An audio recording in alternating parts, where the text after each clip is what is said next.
Welcome to me, where suspenseful, thrilling, and mysterious stories will draw you into a world where the lines between reality and fantasy seem to blur. When the night falls, when all the sounds gradually quiet down, leaving only your own heartbeat and breathing, that's when these stories begin. Tensions, unsolved mysteries, moments that will make you hold your breath in fear or curiosity, all are waiting for you ahead.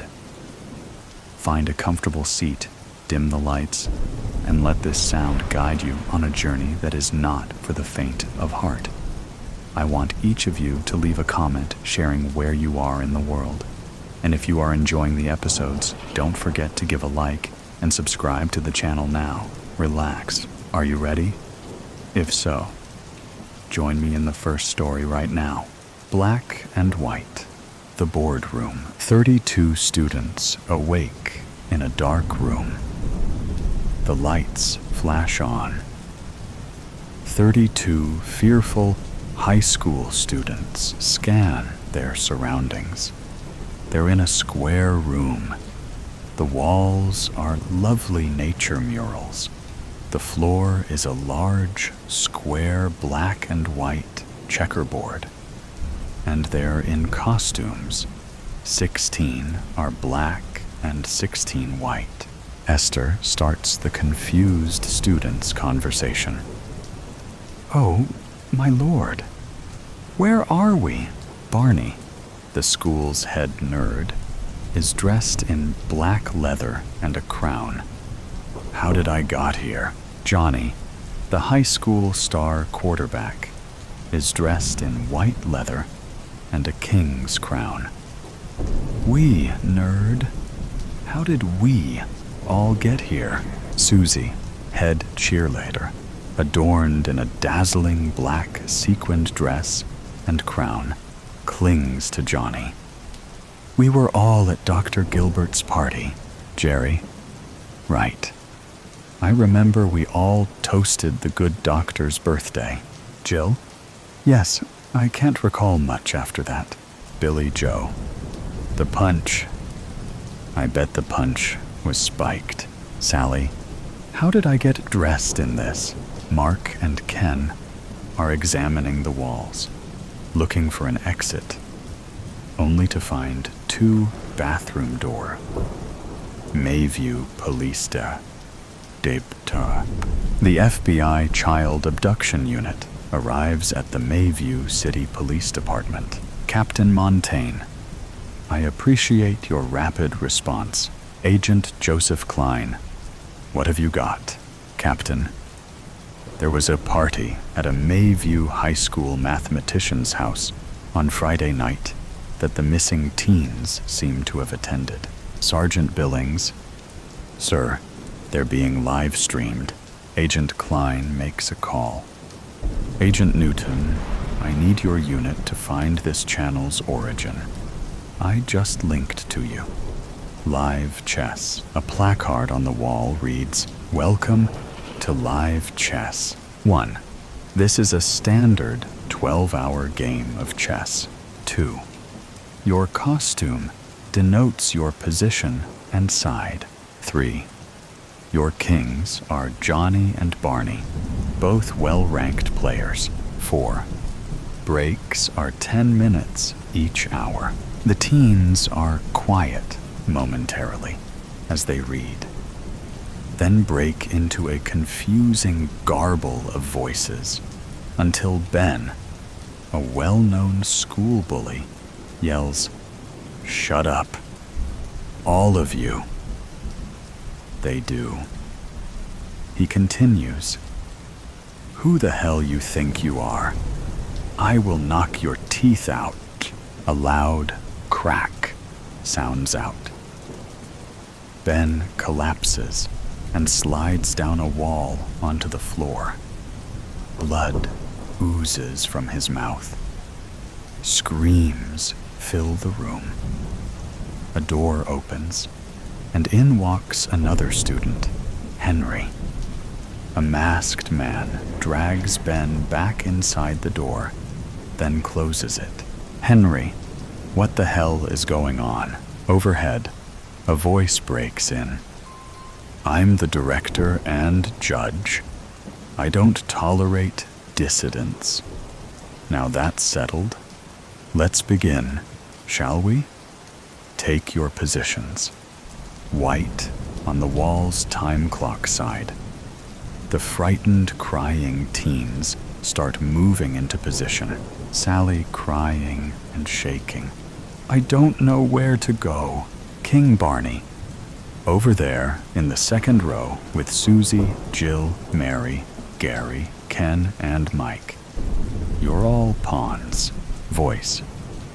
Well done. The clock will tick down from 12 hours for each team. It starts and stops with each move. The winning team lives, or shall I say, those left standing will live. Kimmy, the white king-side light-squared bishop, LSB, cries out, "What does he mean?" Voice. The game is one of death, not of capturing players, resulting in another wave of mass hysteria. White King Johnny. What the hell? Voice. Let the game begin. King Johnny, make your move. A dual digital timer on the wall starts counting down. W. Shout 11.59. B.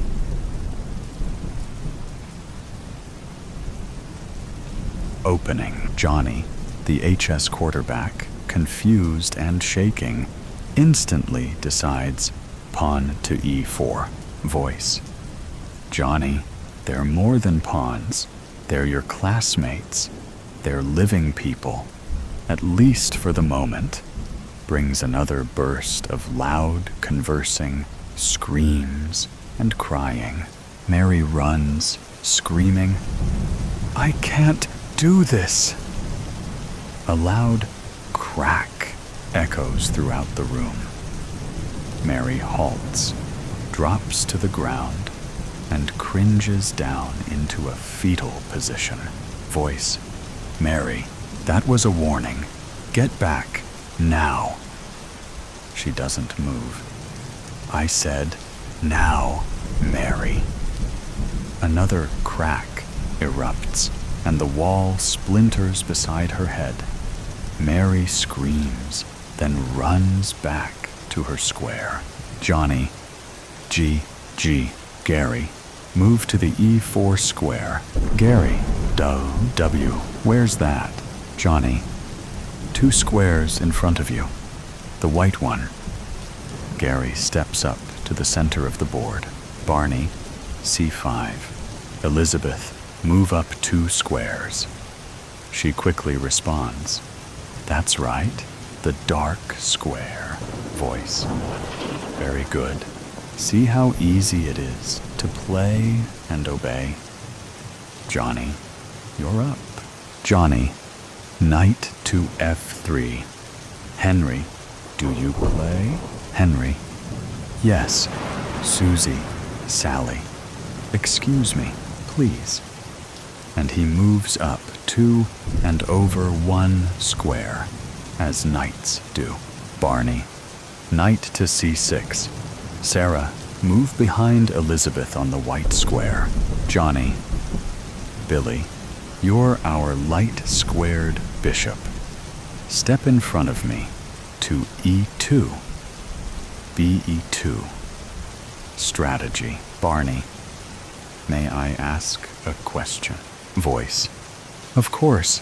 Your clock is ticking, Barney. If we capture a piece, what happens to the player? Voice. Again. It's not a capture game. It is a game of life and death. Barney. The person dies? Voice. I think you know the answer. Black King Barney. Barney.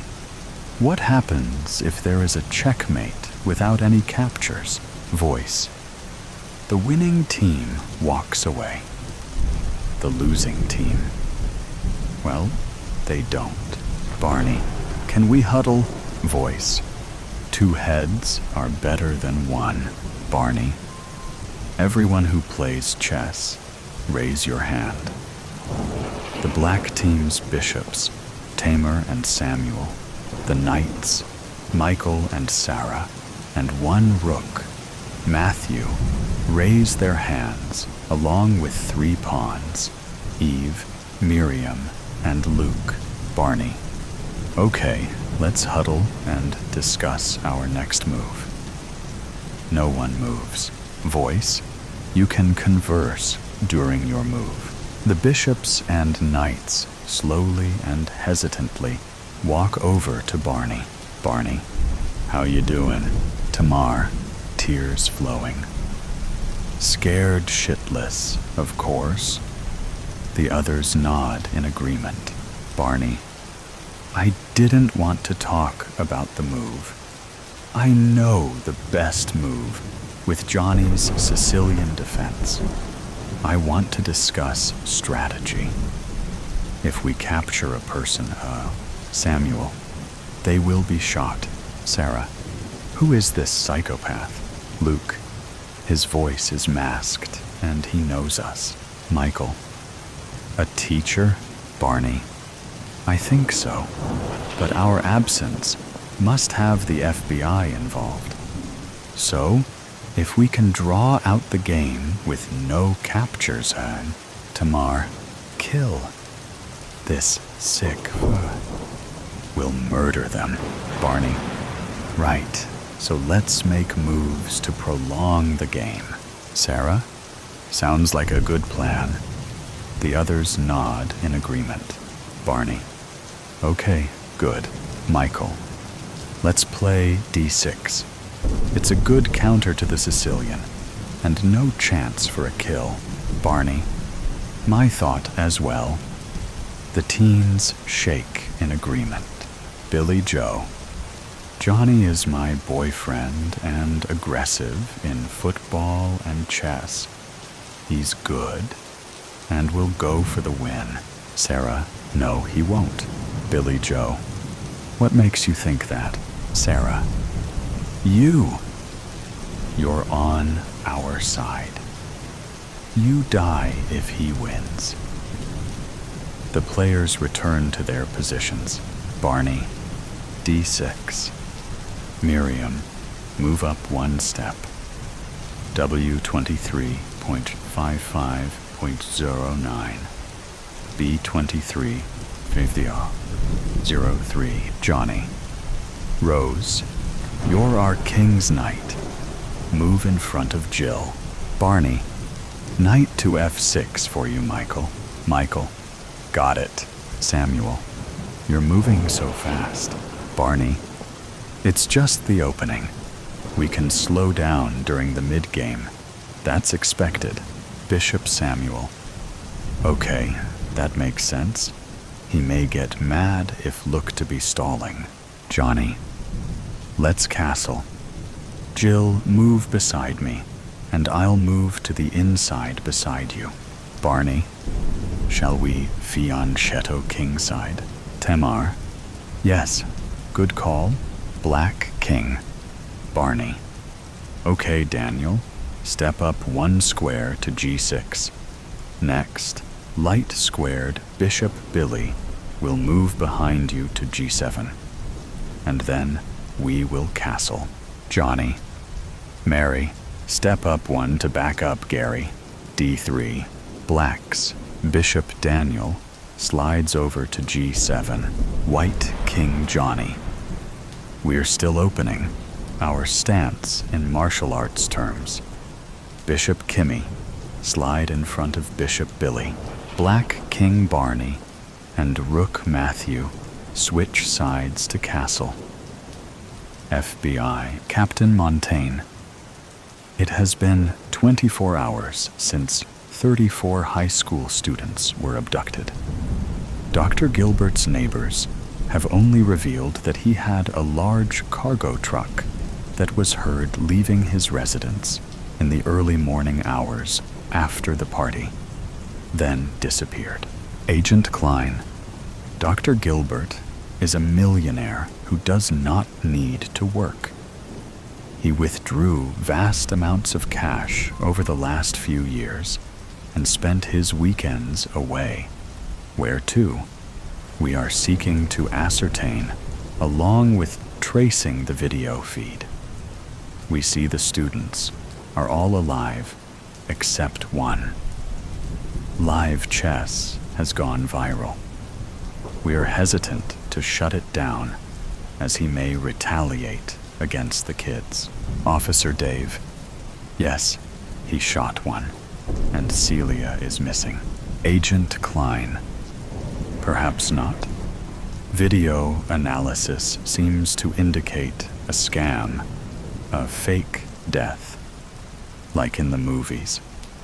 He has a degree in mathematics and is a psychologist. Officer Gentry. A sick one. He is tormenting them. Agent Klein. Chess has 32 pieces, 16 per side. If you promote a pawn to the other side, you get a piece of your choice. Celia may be in waiting as the extra queen if one side promotes a pawn. Agent. Obviously. Our best is to track his video feed. He is bouncing off dark web torrent sites worldwide. He is good. Our cybercrime unit is on it. We will keep you updated. Captain Montaigne. We will continue our local search for sites able to house a 50 by 50 foot room and use infrared heat sensing, although they may be underground. What's new with the West search progress, Kelly? Mid-game, Johnny. Okay, now we're in the mid-game, and we're at an advantage to strike in the middle. But I don't want anyone else to die, so let's just make a non-confrontational move. Queen Esther. Barney and I are dating. He is brilliant, uses his mind, and despises violence. We should just hop around. I can step over one and back up Bishop Kimmy. Rose. That looks aggressive, forcing a dark bishop trade, but we don't have to go through with it. Johnny. Perfect. Queen Esther. Step over to QC1. Barney. Let's huddle. Okay, my friends. It looks as they want to force a bishop trade and end up with their Q in front of me. Billy Joe. Don't take any chances with Johnny. He will save himself first. He will pick his team and friends over me. Barney. Okay, we can avoid a trade. Matthew. How? Barney. Rook Matthew. Step to the side. One for rook to e8. King Johnny. Good move by them. They don't want a trade or fight. The clock reads W23 Uzo Biwer Suinti. Voice. Break time. A wall opens, revealing a large table with a feast of food and drinks. The bathroom doors pop open. One is labeled guys and the other gals. Break time. The young women gather. Johnny runs to Billy Joe, and they hug, as do other couples. Billy Joe. Oh, Johnny, I'm so scared. Johnny. We all are, Billy Joe. We all are. Barney. I'm famished. He and Esther walk to the snack table. Esther. I need to pee. Be right back. The Black King walks up to the Black King. Johnny greets him with, "What's up, nerd?" Barney. We need to work together and figure this out. Johnny. Sorry. Yeah, you're right. What do you have in mind? He takes the last bite of a hot dog. Barney, if we make a capture, the person dies. Johnny, right. So, we need to move around, keep the game going. Barney, that's logical, but I'm sure he thought of that. Johnny, all we can do is try. Barney, perhaps the cops will find us.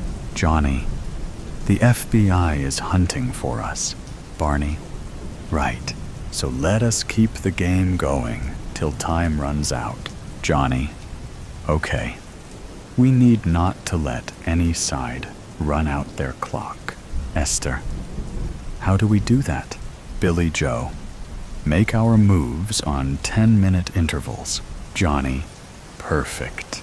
Barney, that's 6 moves per hour times 24 hours, which comes out to 120 moves each. Esther, let's make them 15 minutes. Barney, I agree.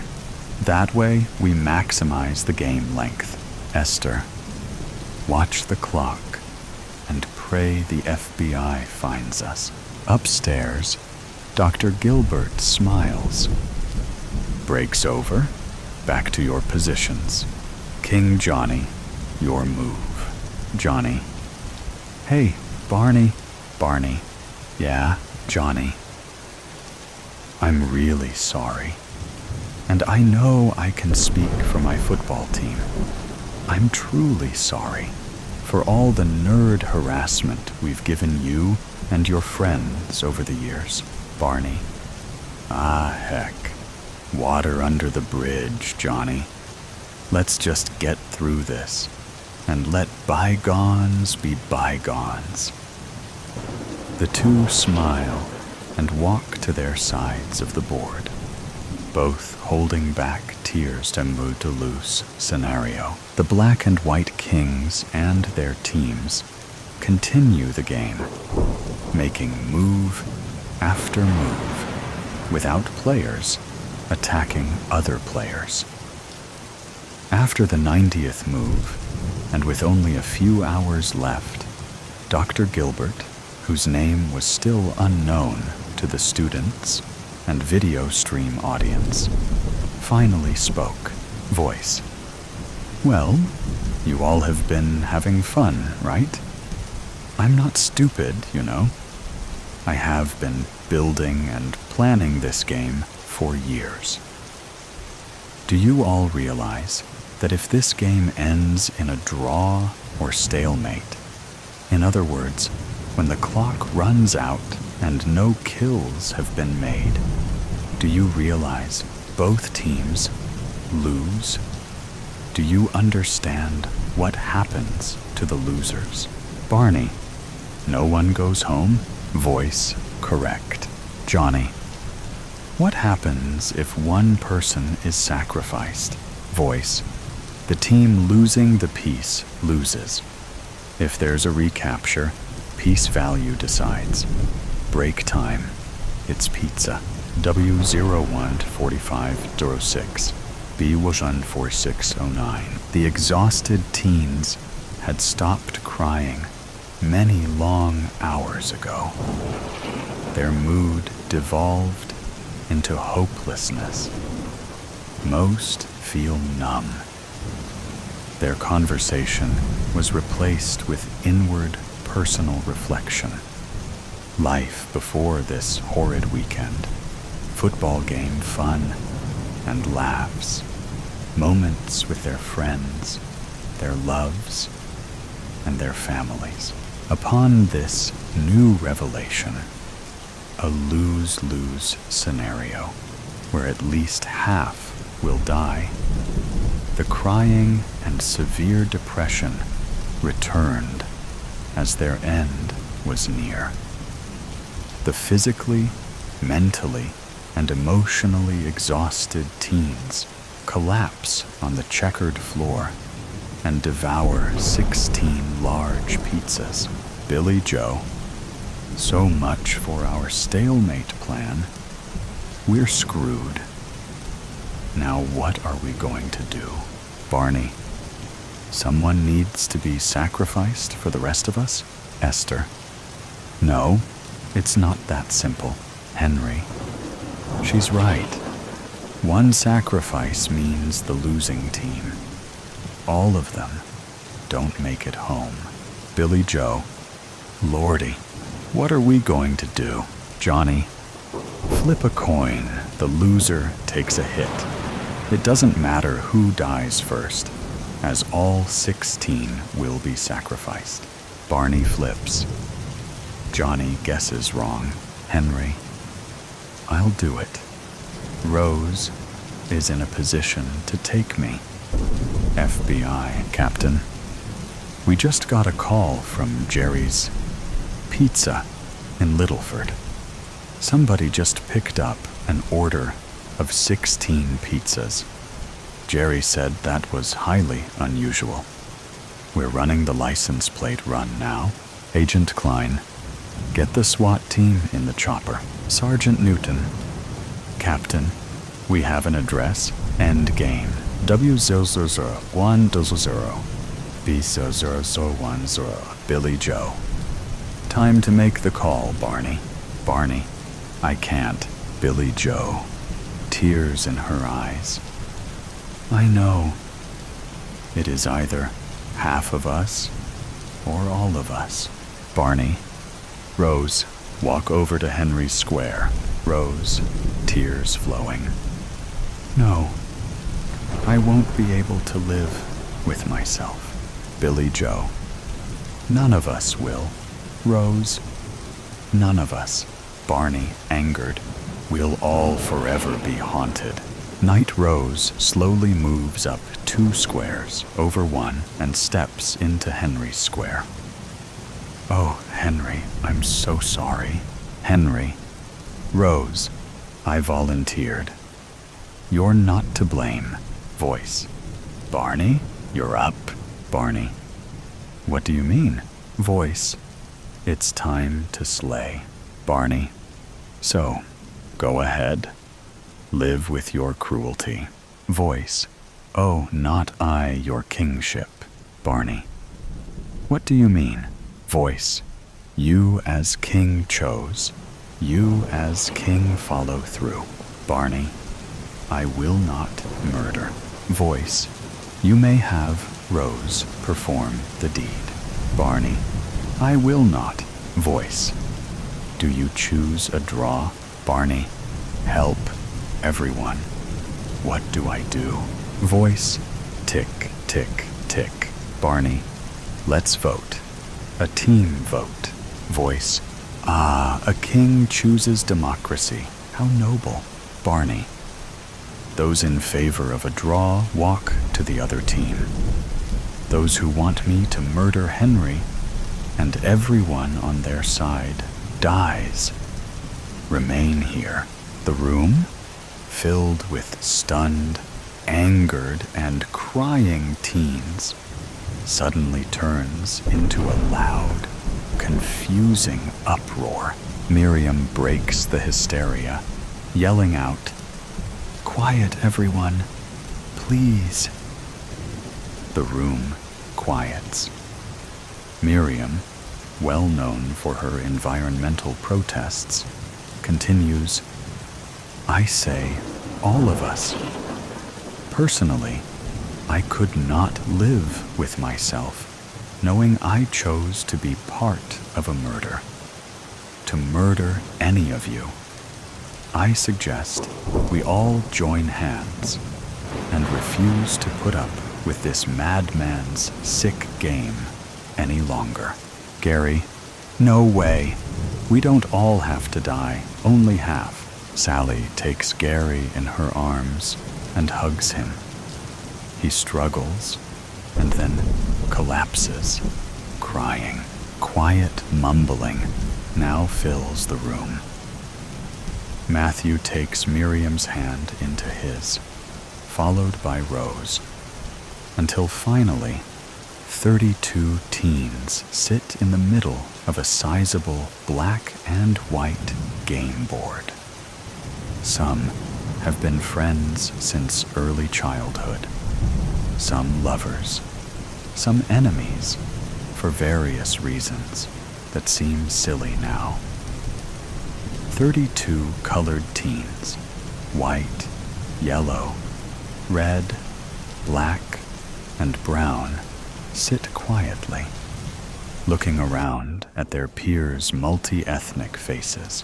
They are emotionally spent, feeling their common humanity and finding comfort in each other. Dr. Gilbert sits upstairs, smiling. Millions worldwide are fixed on their screens, devices streaming live chess, awaiting the endgame finale. Breaking news: 34 students who recently went missing were found this morning after millions worldwide watched in horror. Live chess, a divisive game attempting to pit Mayview High School students against each other. The teens, previously at odds with each other, joined forces to devise various strategies. They refused the cruel psychopath's rules. Dr. Gilbert conducted what he termed a psychological experiment, and a success beyond his pre-game hypothesis of teen behavior. He remains at large. All the students were found alive. 1 year later, 32 students awake in a dark room. The above story ends, but the suspense and thrill have never stopped. Right here is another equally interesting story. Please continue listening. I spy with my little eye. It's funny, the things one thinks about when staring dramatically out the window. Even funnier, the things we do. I stopped racing raindrops a few miles back when I kept winning. My mother was right. Winning at everything gets unbelievably boring. Who knew a car window would teach me that lesson? Trailing my eyes lazily over the book on my lap, I deliberate. I could read, but that would mean turning on the overhead light, and I don't want what's out there to see me any better than it already does. Besides, reading in the back seat makes me nauseous. Sighing, I look out the window again. Dark skies press down on the trees, lining either side of the road, their jagged silhouettes barely visible beneath the moonlight. But I don't need to see them to know it is there. I can feel it, like the fabric of my clothes against my skin, like the weight of my own breath in my lungs. It's waiting, watching. It won't be able to follow us past the state line, not when it's tied by its grave, deep in the very forest it now lurks in. If we can just keep moving, if we don't stop, my fingers tighten around the seatbelt, because in the trunk, wrapped in tarps, are knives. The blood on them should be drying, crusting over. But that doesn't matter. It won't be the knives that get us caught. It'll be it. The road stretches endlessly, twin lines of paint vanishing into the dark. The wipers squeak against the windshield, streaking rainwater instead of clearing it. The radio hums static beneath the commercials, like an unspoken warning.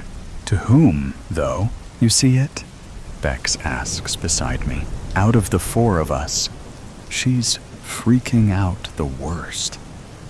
I've long since put a barrier between our seats to avoid the worst of her rocking and jittery libs. I give her another flat look, hoping this one will shut her up for the rest of our trip. If I did, don't you think I would have said something by now? She whimpers and turns back to her own window, staring wide-eyed at the trees. I meet Rick's eyes in the rearview mirror, and Theo side-eyes me from the passenger seat. None of us say a word. In truth, I can see it. The shifting shadow that vaults across the street every few feet before melting into the trees. It got so out of hand. It was never. No, we did mean to do it. We just didn't think it'd come back to bite us like it did. Is doing. What's also true is that Bex will not be making it past the state limits with us. She can't be trusted. The minute everything was done and buried, she broke. Broken things aren't always fixable, and she is one loose end we cannot risk letting go, or it would end. We were all screwed. Rick blinks twice. I inhale deeply, sighing quietly through my nose. This is part of the plan. It won't chase us past the state limits, because it can't. But it also will have no incentive to do so. It's why we let Bex do it in the first place. Theo hums and raises the volume on the radio. Commercials, figures. Rick blinks one more time. The locks click, lightning flashes, bleaching Bex's side of the car in stark white. She yelps, flinching away from the window. I take my chance, sliding closer and pulling her into an embrace. It'll be okay, I whisper into her hair. Bex clutches at me, desperate. I let her. Everyone deserves comfort in the end. I swallow down my goodbyes. Theo coughs. I kick at his seat. Shut it, my hit says. The timing needs to be right. A shift in the trees. Closer now. The weight of something pressing against the night. Watching. Expectant. Do you hear that? Bex whispers, voice barely there. Like scraping. I don't answer. Because she doesn't hear scraping. She hears breathing. Shh. Nothing's there. You are just hearing things. I finally say, petting her hair. She doesn't feel me slide her seatbelt off or reach for the door handle. The door pops open. Mila, she whispers. Wait. Her fingers dig into my collar. She feels it now. The open air behind her. Too late. I pry her hands off me, using the impulse to send her flying out of the car. Sorry. I squeeze her one last time to make the hard push I give her. Bex screams. Her arms flail, desperate. For the door. For me, for anything. Her fingers catch on the seatbelt, all in vain. She tumbles, hitting the pavement in a mess of limbs. I should look away, but I don't. It roars. I turn just in time to see it pounce on the prone body on the road through the rear window. Rick finally breathes a sigh of relief, and seeing him do so, uncoils the tight knot of tension between my shoulders. Theo closes his eyes and smiles. whistling along with the song playing. The car feels bigger now, quieter. I roll my shoulders, adjusting to the absence. Something lingers in the air, something final, or perhaps something new. 4 down to 3, a new dynamic. Interesting. It's a shame, but change is necessary sometimes, and there is no better time than right now. Isn't that the saying? I unbuckle my seat belt and close the car door. Smooth, careful. I lean between the front seats, smirking at Theo. He rolls his eyes, shaking his head fondly. I kiss Rick on the cheek, breathing in his cologne. He reaches up to stroke my cheek, takes his eyes off the road, long enough to kiss the corner of my mouth. Not a word, he murmurs, to our grave. I grin. It roars behind us. Bex doesn't. We cross the state limits. I sit back. The rain races down my window enthusiastically. Would you look at that? I win again. Just 2 more hours to get home. Let's continue with the next no less thrilling stories. Falling to conclusions. Fear can make you do crazy things. Cry, laugh, scream, even kill. At this precise moment, it is causing a man named Joe to run for his life. It is also causing 7 members of an unknown faction to chase him. Joe doesn't know where he is going, only that he has to get away. His chest pulses in and out as his body tries to drag in air to compensate for all the running. His legs ache as he pushes them to go faster. A voice in his head urges him on. We need to go faster. Shut up. You think I don't know that? It's your fault we're running in the first place. Gosh, a guy can't have a little fun. You killed those guys. Correction, you killed those guys. As far as anyone else knows, I am just a figment of your imagination. Besides, now you can be certain that the men who killed your family have been punished for their actions. I didn't need your help. The police would have handled it. Now these guys are chasing us. Less complaining, more running. Joe continues sprinting through the autumn-colored trees, looking for an escape. As he taps into his second wind, he sees sunlight beaming down ahead. He gets to a bright clearing, a good distance ahead of his pursuers. The beginnings of a sigh of relief melt into a sigh of despair. On the other side of the very narrow leaf-filled clearing is a very wide, rock-filled gorge. He skids to the edge, kicking a few dozen leaves over the edge. Gasping for air, with his hands on his knees, he watches as the leaves slowly pinwheel out of sight. A good 1,000-foot drop followed by slopes of jagged rock. I'll definitely feel that in the morning. We could make it. Shut up. No, we can't. I could make it.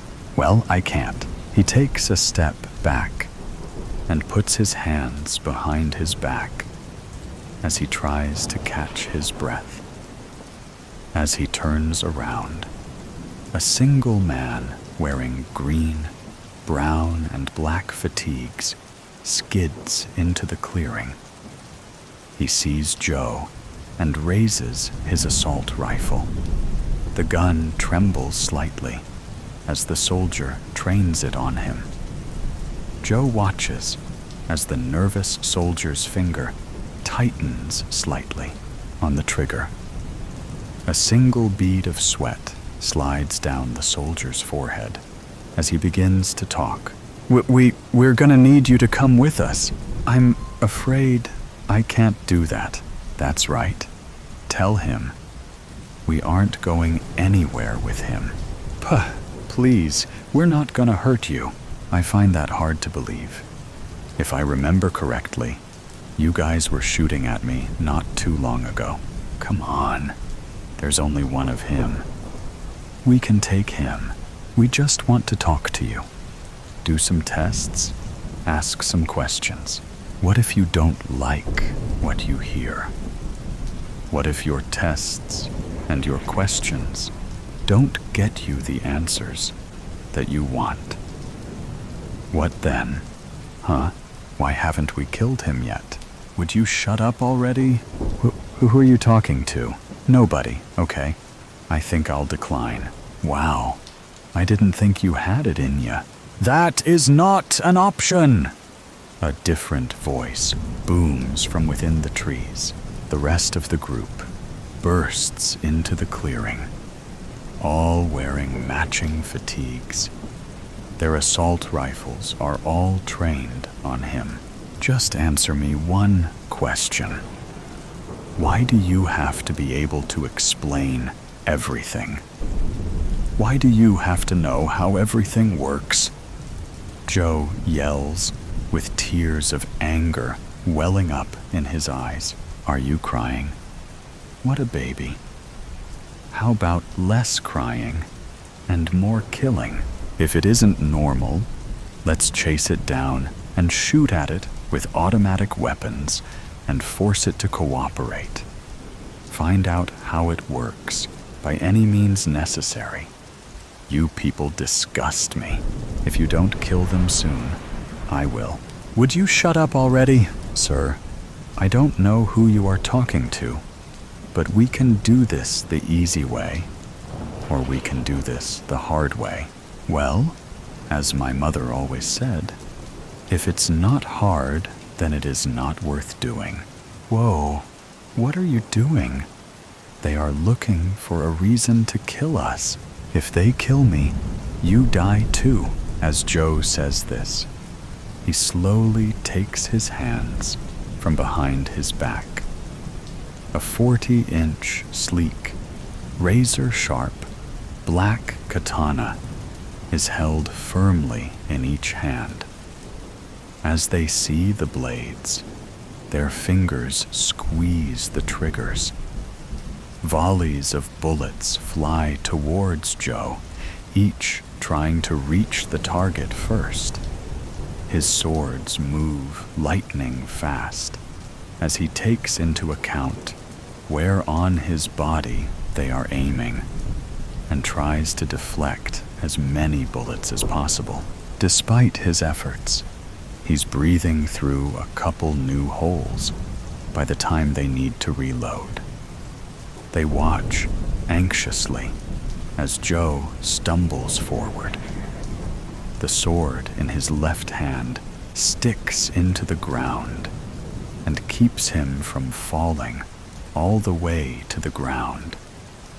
He leans heavily on the sword as ragged, shallow breaths tear out of him. Dark red blood stains his shirt and pants in various places. He sways, but manages to stand, leaving the sword embedded in the ground. He tries to look at them, but the 7 soldiers double into 14. He shakes his head and tries again, but the 14 soldiers are now swimming in front of his vision.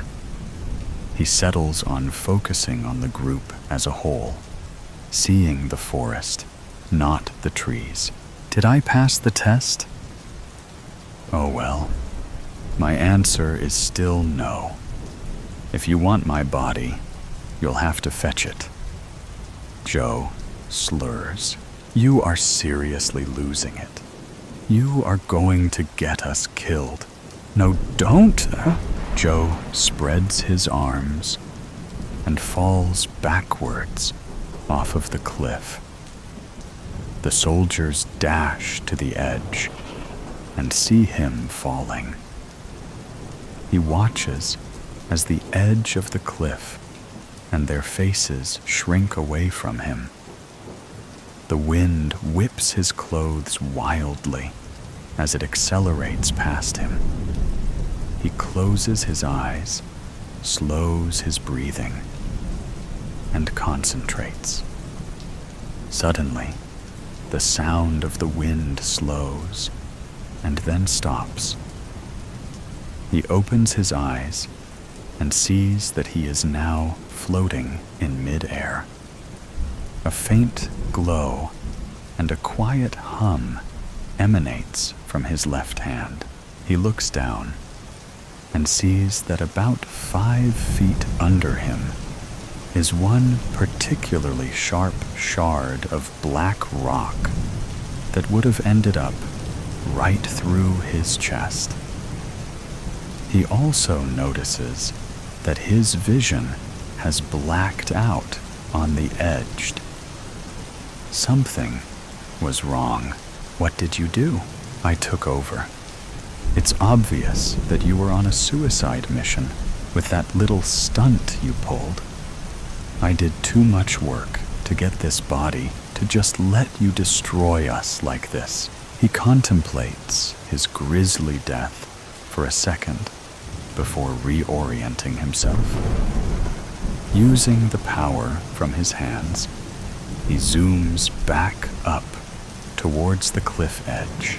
His head pops up over the ridge as the 7 soldiers are leaving the clearing.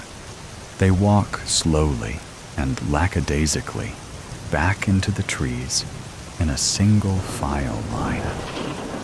Apparently, his guaranteed death is good enough for them.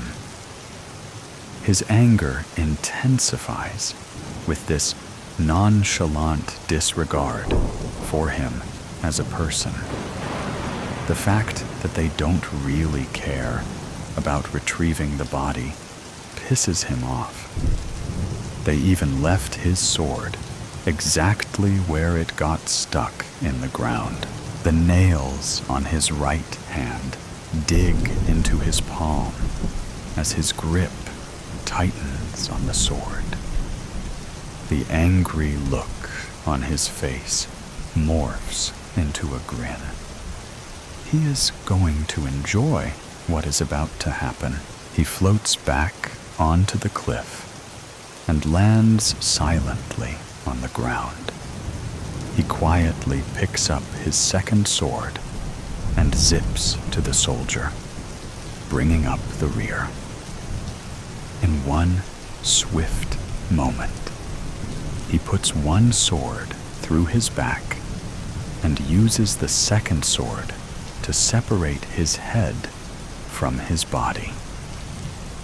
The head spins wildly as it tumbles into a nearby pile of leaves. He pushes the soldier's body out of the way and heads towards the second soldier.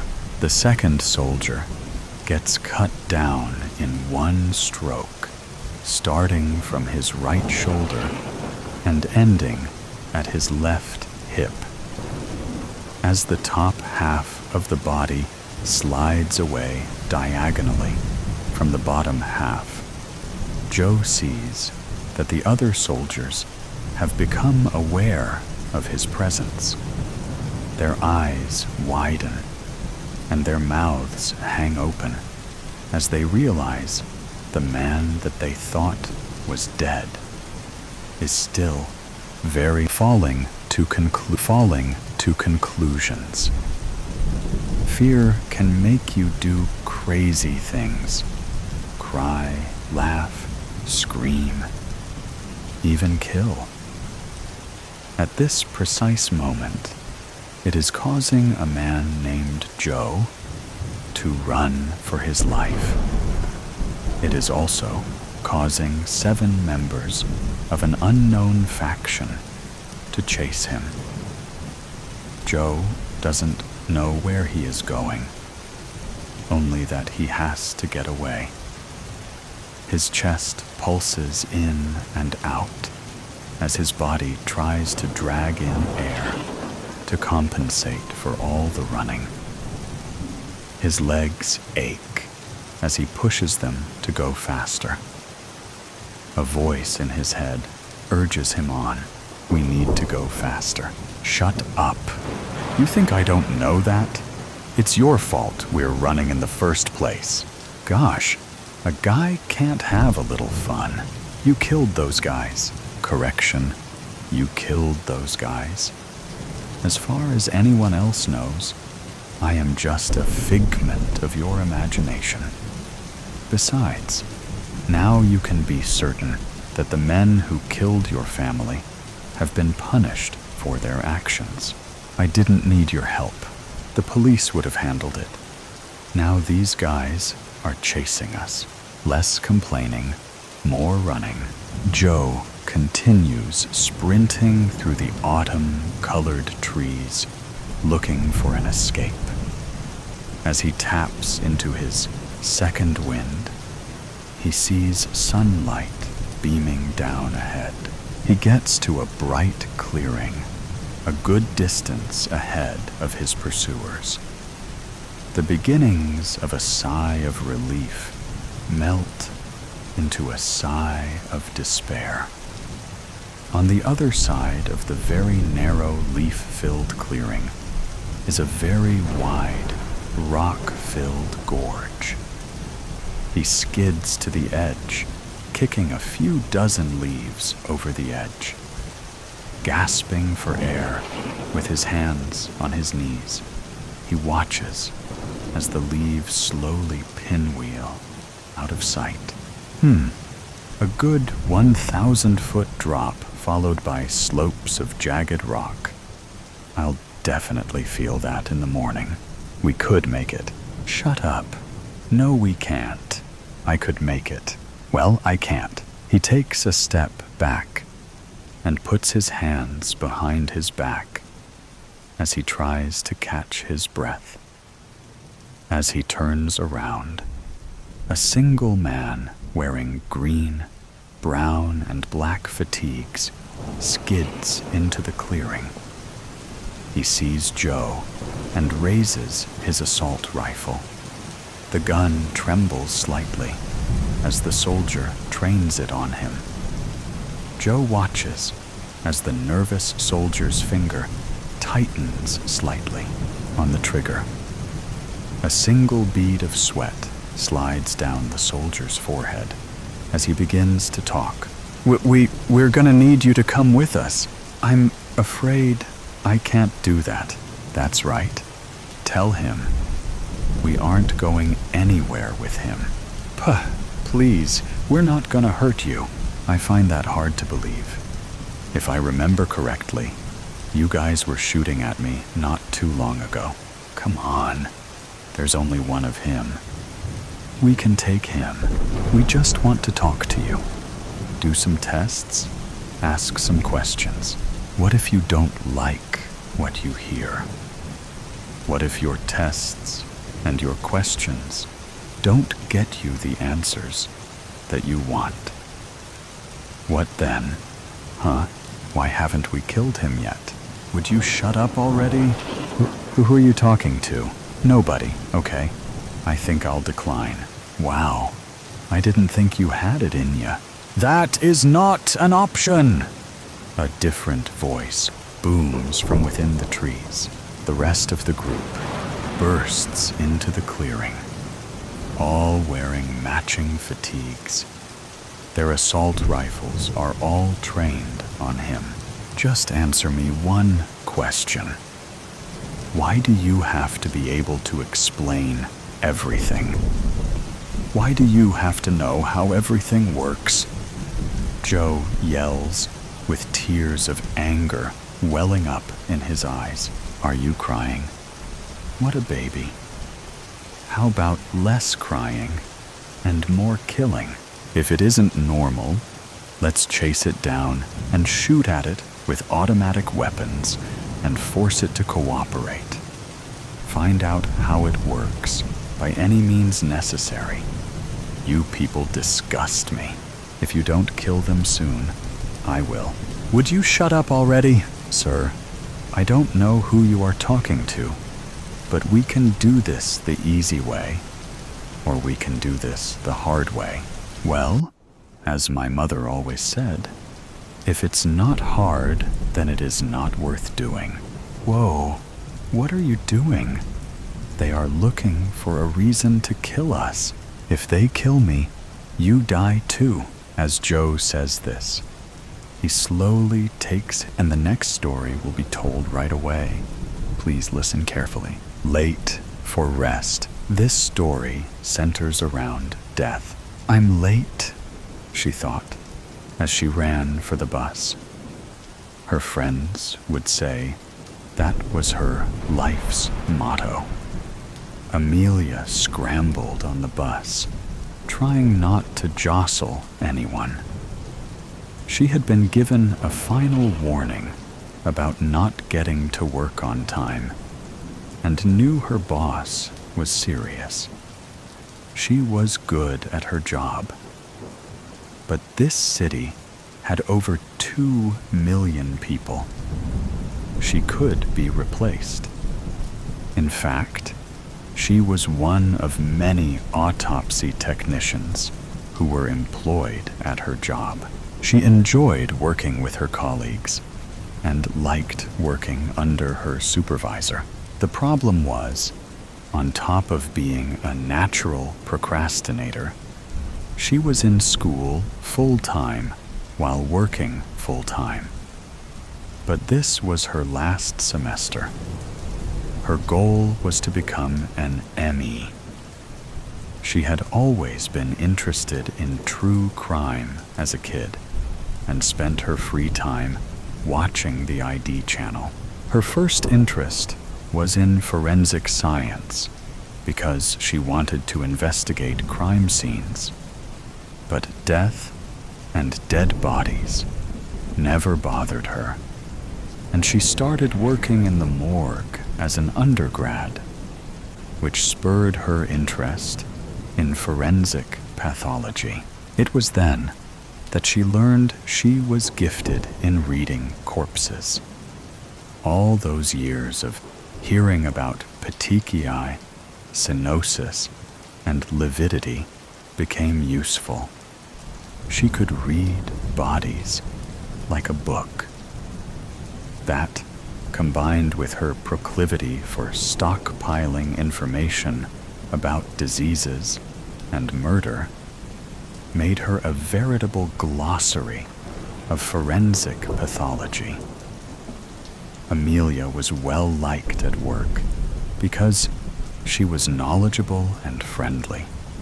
Plus, she had a great work ethic while at work. It was outside of work that she struggled with procrastination. She just struggled to stay focused.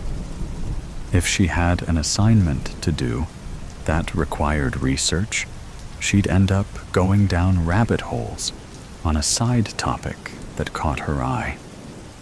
She would know it's time to stop. But if a deadline wasn't impending, she knew she could get away with pushing something off in favor of exploring her current interest.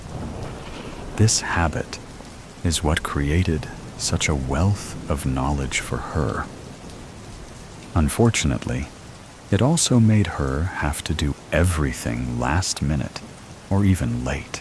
Since becoming an adult and responsible for her own finances, she has never filed her taxes on time. 2 years in a row, she forgot altogether. To compensate, Amelia didn't get much sleep and often slept through her alarms. It was probably her body and brain's way to ensure she got enough sleep.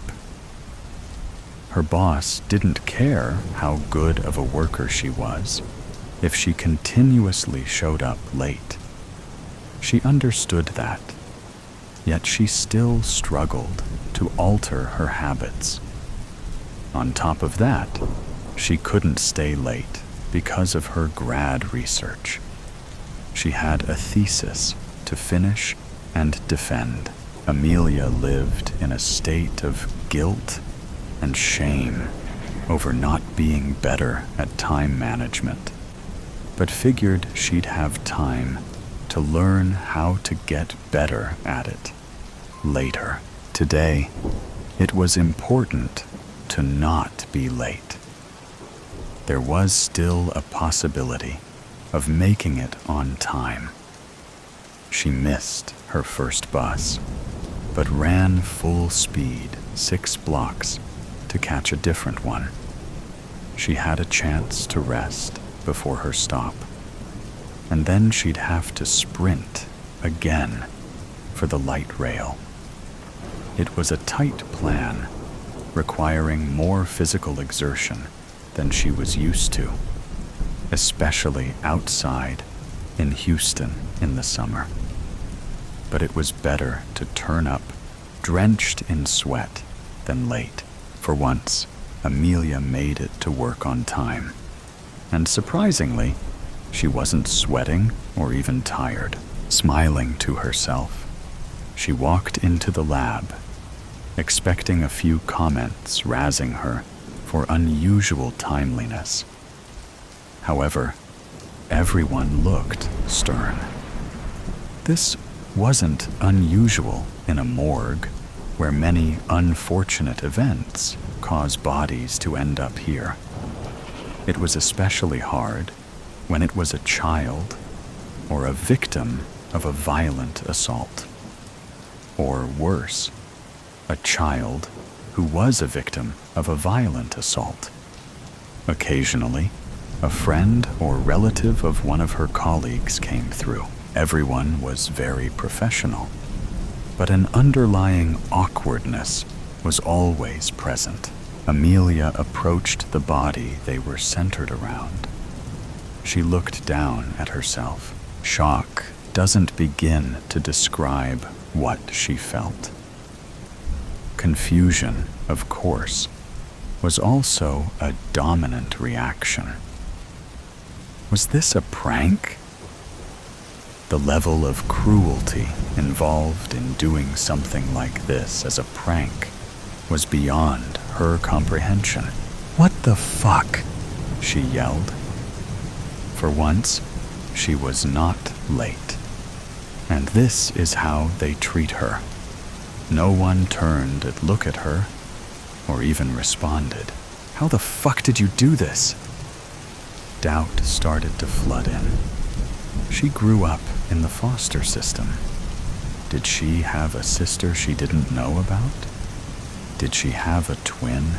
"Who is this?" she yelled as her frustration and fear grew. Still, no one met her eye or replied. "When did she arrive?"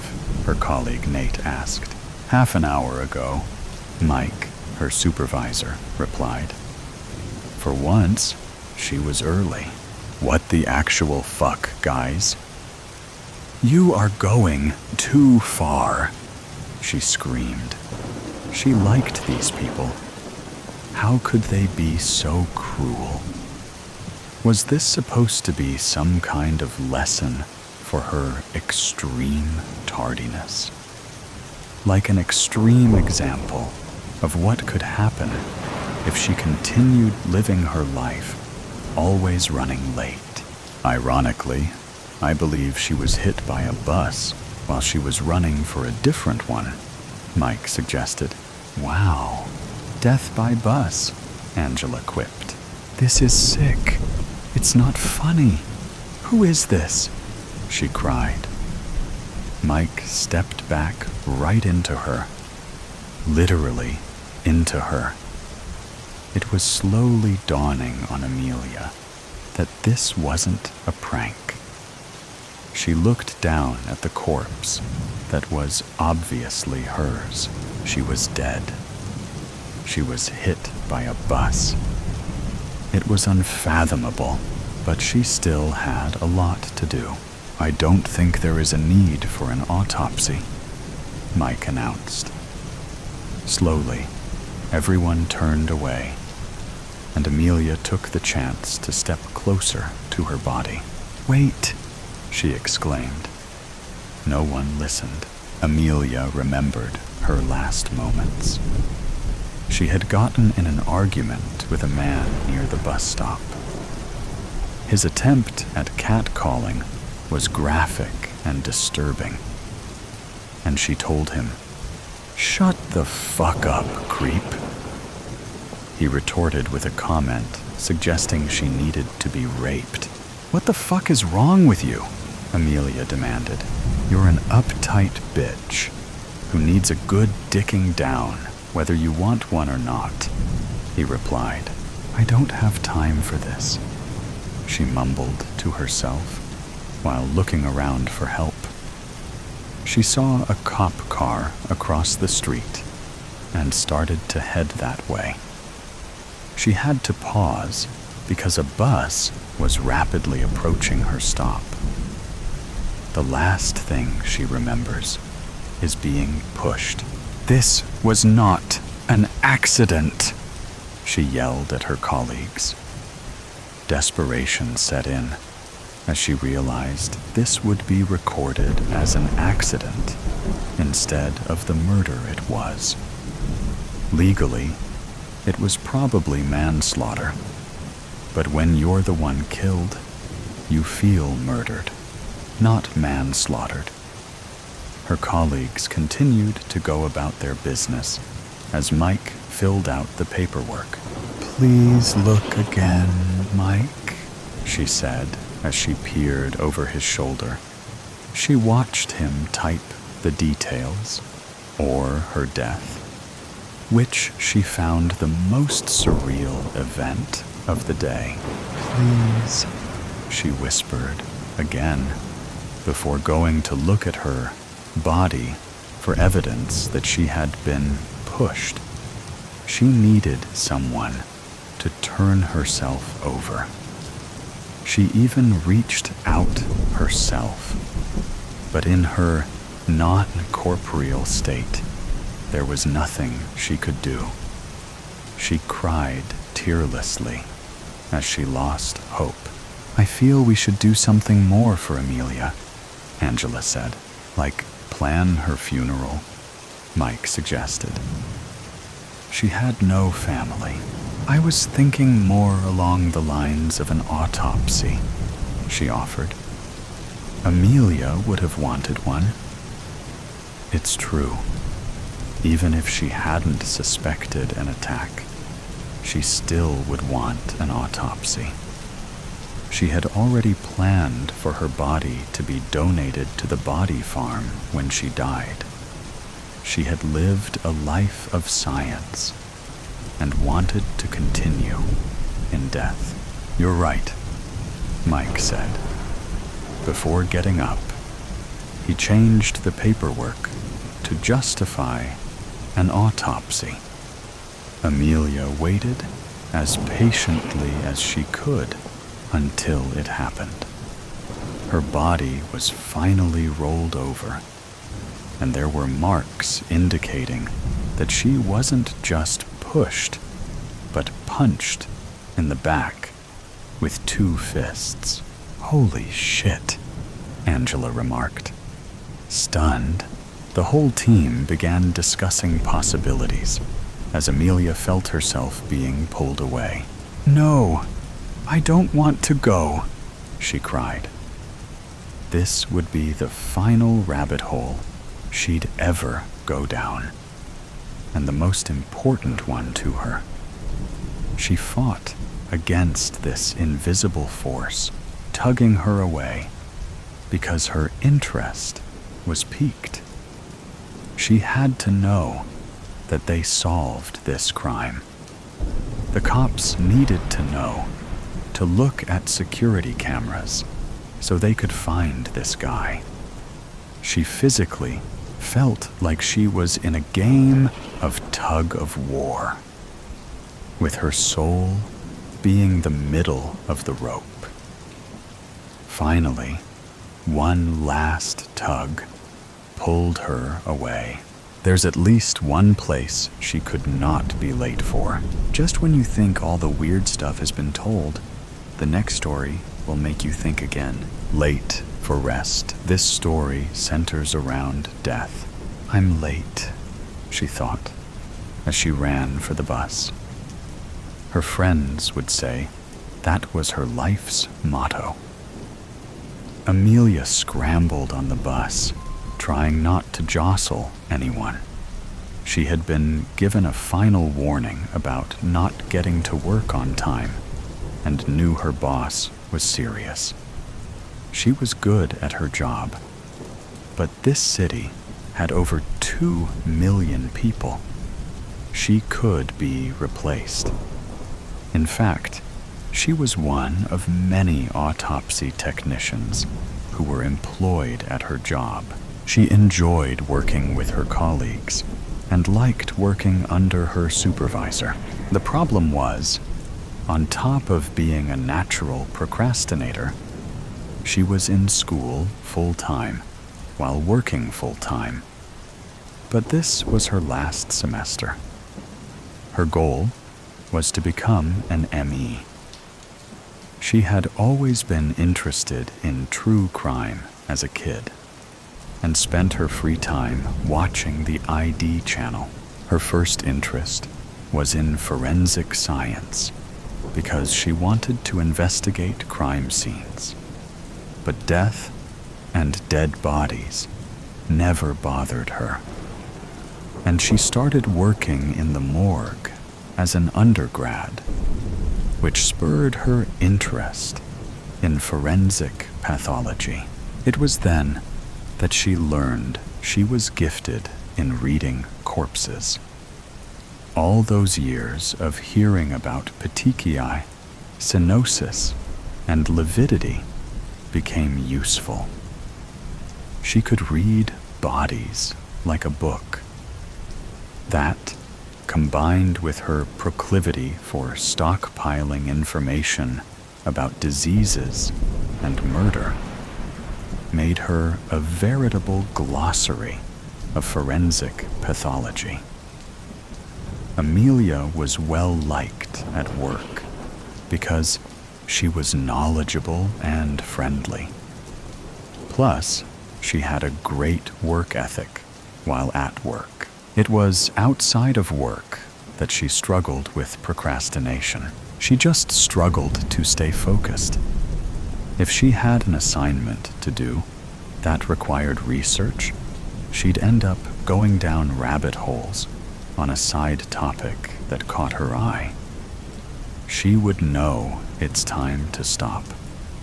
But if a deadline wasn't impending, she knew she could get away with pushing something off in favor of exploring her current interest. This habit is what created such a wealth of knowledge for her. Unfortunately, it also made her have to do everything last minute or even late. Since becoming an adult and responsible for her own finances, she has never filed her taxes on time. 2 years in a row, she forgot altogether. To compensate, Amelia didn't get much sleep and often slept through her alarms. It was probably her body and brain's way to ensure she got enough sleep. Her boss didn't care how good of a worker she was if she continuously showed up late. She understood that, yet she still struggled to alter her habits. On top of that, she couldn't stay late because of her grad research. She had a thesis to finish and defend. Amelia lived in a state of guilt and shame over not being better at time management. but figured she'd have time to learn how to get better at it later. Today it was important to not be late. There was still a possibility of making it on time. She missed her first bus, but ran full speed 6 blocks to catch a different one. She had a chance to rest before her stop, and then she'd have to sprint again for the light rail. It was a tight plan, requiring more physical exertion than she was used to, especially outside in Houston in the summer. But it was better to turn up drenched in sweat than late. For once, Amelia made it to work on time, and surprisingly, she wasn't sweating or even tired. Smiling to herself, she walked into the lab, expecting a few comments razzing her for unusual timeliness. However, everyone looked stern. This wasn't unusual in a morgue where many unfortunate events cause bodies to end up here. It was especially hard when it was a child or a victim of a violent assault. Or worse, a child who was a victim of a violent assault. Occasionally, a friend or relative of one of her colleagues came through. Everyone was very professional, but an underlying awkwardness was always present. Amelia approached the body they were centered around. She looked down at herself. Shock doesn't begin to describe what she felt. Confusion, of course, was also a dominant reaction. Was this a prank? The level of cruelty involved in doing something like this as a prank was beyond her comprehension. "What the fuck?" she yelled. For once, she was not late. And this is how they treat her. No one turned to look at her or even responded. "How the fuck did you do this?" Doubt started to flood in. She grew up in the foster system. Did she have a sister she didn't know about? Did she have a twin? "Who is this?" she yelled as her frustration and fear grew. Still, no one met her eye or replied. "When did she arrive?" her colleague Nate asked. "Half an hour ago," Mike, her supervisor, replied. For once, she was early. "What the actual fuck, guys? You are going too far," she screamed. She liked these people. How could they be so cruel? Was this supposed to be some kind of lesson for her extreme tardiness? Like an extreme example of what could happen if she continued living her life, always running late. Ironically, I believe she was hit by a bus while she was running for a different one, Mike suggested. "Wow, death by bus," Angela quipped. "This is sick. It's not funny." "Who is this?" she cried. Mike stepped back right into her. Literally into her. It was slowly dawning on Amelia that this wasn't a prank. She looked down at the corpse that was obviously hers. She was dead. She was hit by a bus. It was unfathomable, but she still had a lot to do. "I don't think there is a need for an autopsy," Mike announced. Slowly, everyone turned away, and Amelia took the chance to step closer to her body. "Wait!" she exclaimed. No one listened. Amelia remembered her last moments. She had gotten in an argument with a man near the bus stop. His attempt at catcalling was graphic and disturbing, and she told him, "Shut the fuck up, creep." He retorted with a comment suggesting she needed to be raped. "What the fuck is wrong with you?" Amelia demanded. "You're an uptight bitch who needs a good dicking down whether you want one or not," he replied. "I don't have time for this," she mumbled to herself while looking around for help. She saw a cop car across the street and started to head that way. She had to pause because a bus was rapidly approaching her stop. The last thing she remembers is being pushed. "This was not an accident," she yelled at her colleagues. Desperation set in as she realized this would be recorded as an accident instead of the murder it was. Legally, it was probably manslaughter, but when you're the one killed, you feel murdered, not manslaughtered. Her colleagues continued to go about their business as Mike filled out the paperwork. "Please, look again, Mike," she said as she peered over his shoulder. She watched him type the details, or her death, which she found the most surreal event of the day. "Please," she whispered again, before going to look at her body for evidence that she had been pushed. She needed someone to turn herself over. She even reached out herself. But in her non-corporeal state, there was nothing she could do. She cried tearlessly as she lost hope. "I feel we should do something more for Amelia," Angela said. "Like plan her funeral?" Mike suggested. She had no family. "I was thinking more along the lines of an autopsy," she offered. "Amelia would have wanted one." It's true. Even if she hadn't suspected an attack, she still would want an autopsy. She had already planned for her body to be donated to the body farm when she died.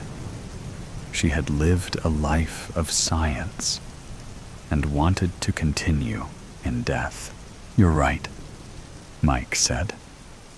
Before getting up, he changed the paperwork to justify an autopsy.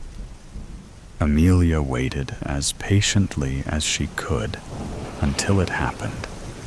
Her body was finally rolled over, and there were marks indicating that she wasn't just pushed, but punched in the back with 2 fists. "Holy shit," Angela remarked. Stunned, the whole team began discussing possibilities as Amelia felt herself being pulled away. "No, I don't want to go," she cried. This would be the final rabbit hole she'd ever go down, and the most important one to her. She fought against this invisible force tugging her away because her interest was piqued. She had to know that they solved this crime. The cops needed to know to look at security cameras so they could find this guy. She physically felt like she was in a game of tug of war, with her soul being the middle of the rope. Finally, one last tug pulled her away. There's at least one place she could not be late for. The above story has ended. Let's listen to the next story. A new life. It's like I'm starting over again, James thought to himself as he gazed out of the car window. I am Sisyphus. But I reached the top of the mountain only to find another, that reaches steeper and higher. What then? What will happen when I reach the top? Will I ever see the view? James, you still with us, buddy? David asked as he tapped James on the forehead. Huh? Oh, yeah. I was just thinking, James replied, as he continued to gaze out of the window. The trees lining the sides of the road blurred if he didn't focus on them. As the car zoomed along, James caught glimpses of the blue sky and flat farmland behind the trees. These moments were precious in a way he hadn't yet come to appreciate.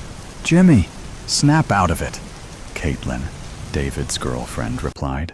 What? I'm just enjoying the scenery. It's like an 8-hour drive. Can't I just chill for a while? James said, more indifferent to talking and thinking than he'd led on. Thoughts of the future had become a burden in his bored mind, swirling around his consciousness as if they had nowhere else to go. Most of his thoughts disappeared into the ether, but not these. This is the last time we're going to be together for a while. You're moving to the big city, Caitlin replied with an upbeat attitude. She didn't even believe what she just said, but wanted to coax her friend out of his funk. Is it that obvious? What do you mean? You know I'm only a train ride away. I'm just thinking, don't worry about me. We'll be able to have all the fun when we get there, James replied, measured but dazed all the time in the world. That's what it feels like. This exists in a space in between my past life and my future.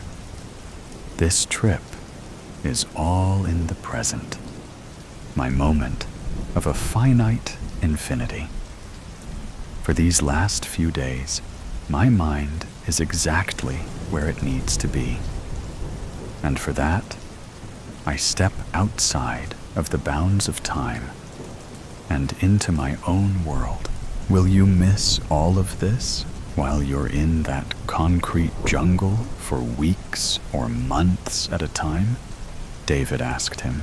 I won't be gone that long. Weeks, maybe. But that's nothing. Plus, you gotta support me chasing my dream. It's part of who I am, James replied. You didn't answer the question, Caitlin replied. Yeah, I'll probably miss it, James said. It's my home, but it's not like I'll never be back. You never know. You might like it there in the city, then I won't regret it. Regret it? Maybe not. But you'll lose a part of yourself.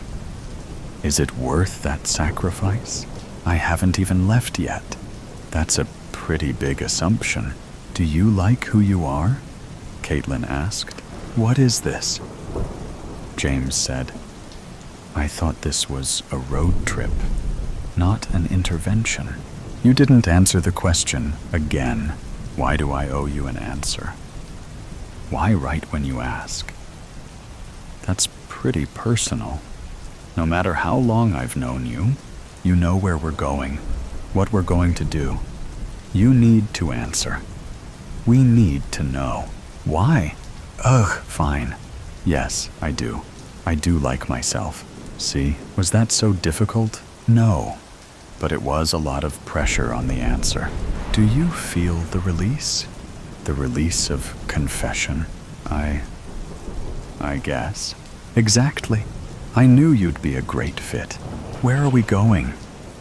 David, you've been quiet, James asked. You'll just have to see, David replied. Shoot. I mean, 8 hours into the Canadian wilderness. It's probably not too cold. It's spring, after all. But still, do we really have a plan on where we're gonna stay. All we need is a tent, sleeping bag, some water, and food. We'll be fine, David replied. But where are we going? You said you had a plan. Don't worry about it, James. It's a surprise. The conversation died down for a while, giving James a moment of reprieve. One that he needed now more than ever.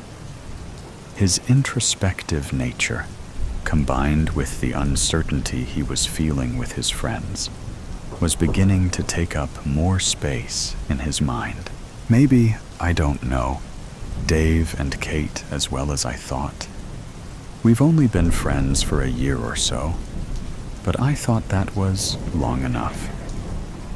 A vacation into the unknown, they said. A vacation into the unknown, I thought. What a wonderful way to separate my past and future. A moment outside of time. At least, metaphorically, a moment outside of time. That was the last thought that crossed James's mind as he drifted off into a light nap, waking periodically with the increasing bumps on the road as the pavement became worn. It was a clear sign that they were getting closer.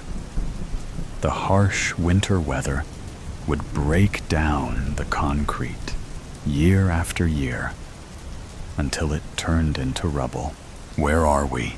James asked as he awoke. You've been out for a while, like an hour? David replied. We're outside of the U.S. border and into Canada. Just past a few towns. Hard to say exactly, though. Caitlin replied. If you don't know where we are, how do you know where we're going? Also, how did we go through the border without either you or the border officials waking me up? Oh, don't worry. We just grabbed your passport out of your bag, and they let us go. You went through my bag? James replied, as he looked over and saw everything tousled around. Some items still in the bag, and others outside. But either way, it was chaotic.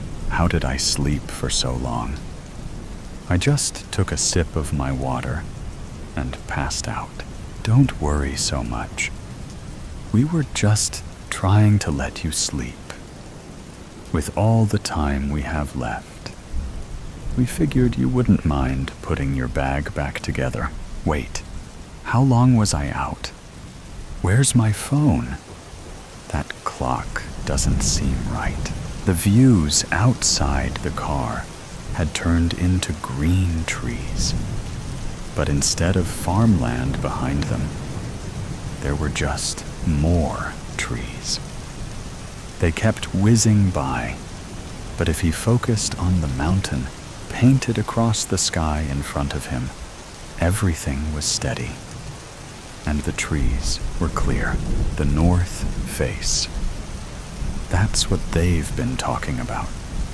The north face of the mountain, leaving all of society behind for a while.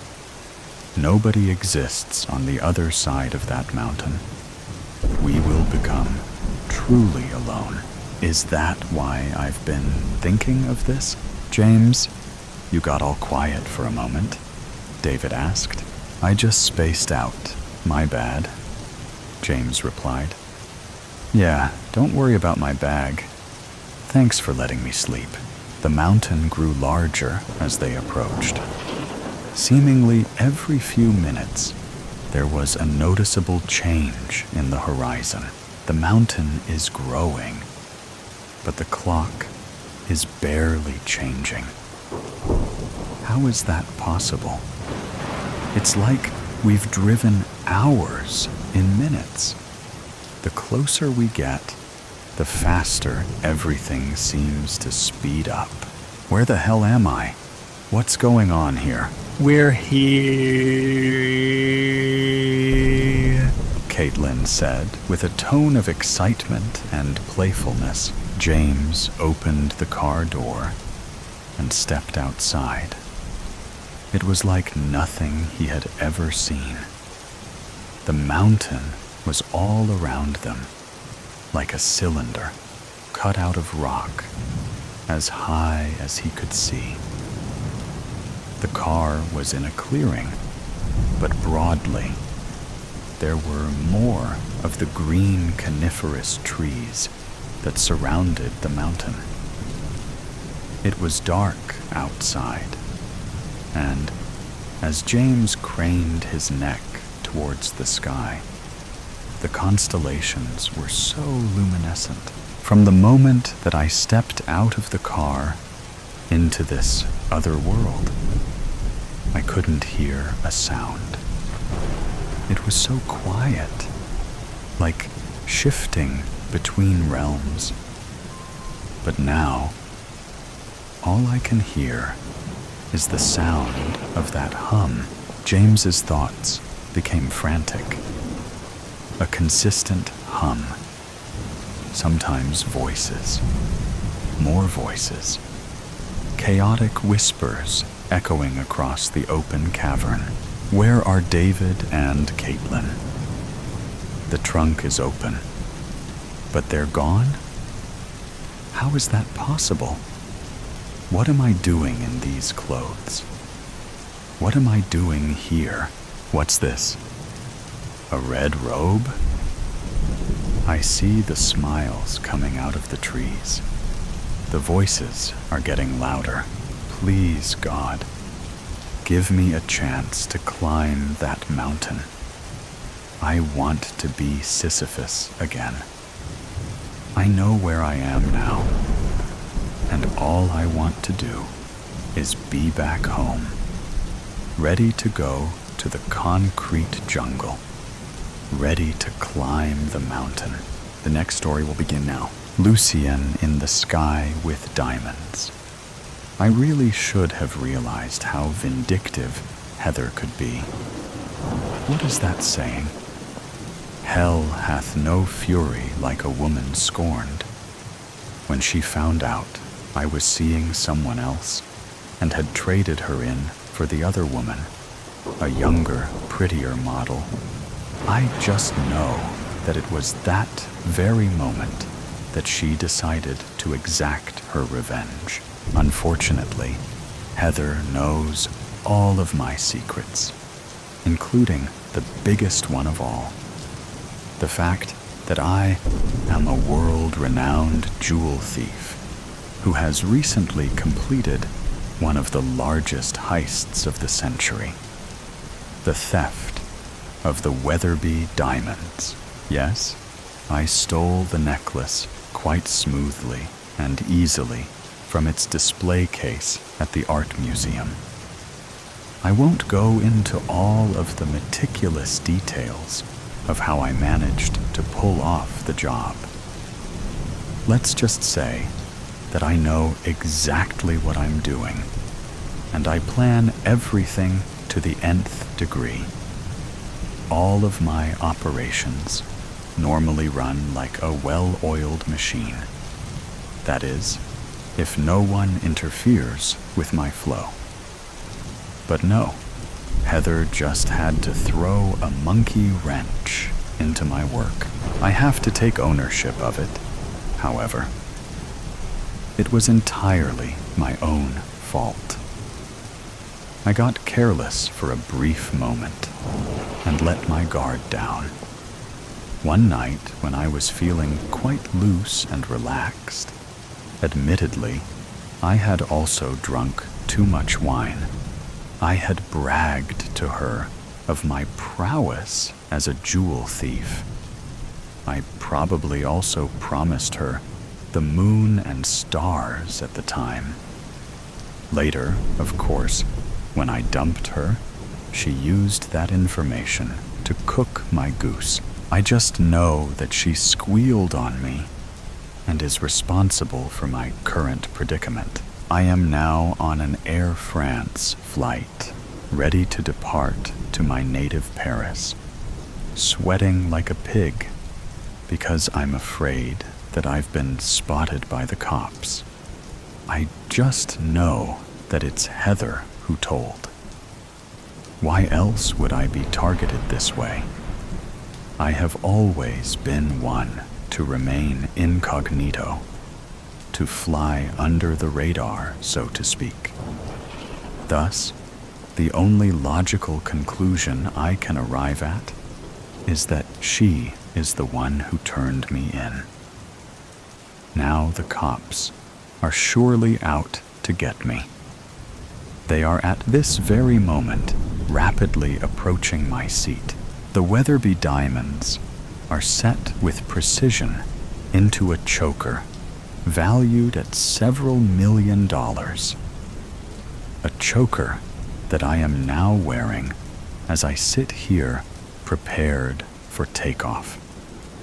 The necklace is currently living up to its name. It is choking me under a somewhat baggy black turtleneck. I despise turtlenecks, hate the way they press up against your neck. I opted for the loosest turtleneck possible, but it still presses up uncomfortably against my neck.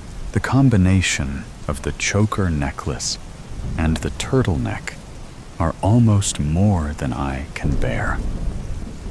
I wear the turtleneck under an equally baggy hoodie so no one can spot the necklace. Normally, I prefer my clothes to conform to my trim body like a glove. My sartorial senses are offended by this sloppy but choking attire. Who would ever wear a turtleneck with a hoodie? Unfortunately, I really have no choice. My outfit was not chosen for fashion. It does, however, allow me to sail through airport security without being stopped. The plan is, once I land in Paris, I will meet with a high-end jewelry broker who will give me top dollar for the jewels. I will be for life. That is, if I get away with it. I am afraid that the police are right now, at this very moment, making their way to the back of the plane where I am sitting. My seat on the jumbo jet, like my clothes, has also been carefully selected. I am in the second to last row and am seated on the aisle. I chose this seat so that I can make a quick exit to the restroom if needed and dump the jewels somewhere in the tiny closet of the restroom. We haven't taken off yet, and the flight attendant has just made the standard announcement about how we need to remain seated with our seat belts on and our trays in the upright position. Right after she says that, I spot the blue uniformed policeman making his way back towards me. With no time to waste, I disregard the stewardess's explicit directions and quickly shove my tray to the upright position. I then dash inside the tiny cubicle of a restroom before anyone can stop me. I shut the door firmly and pull the lever to lock the door.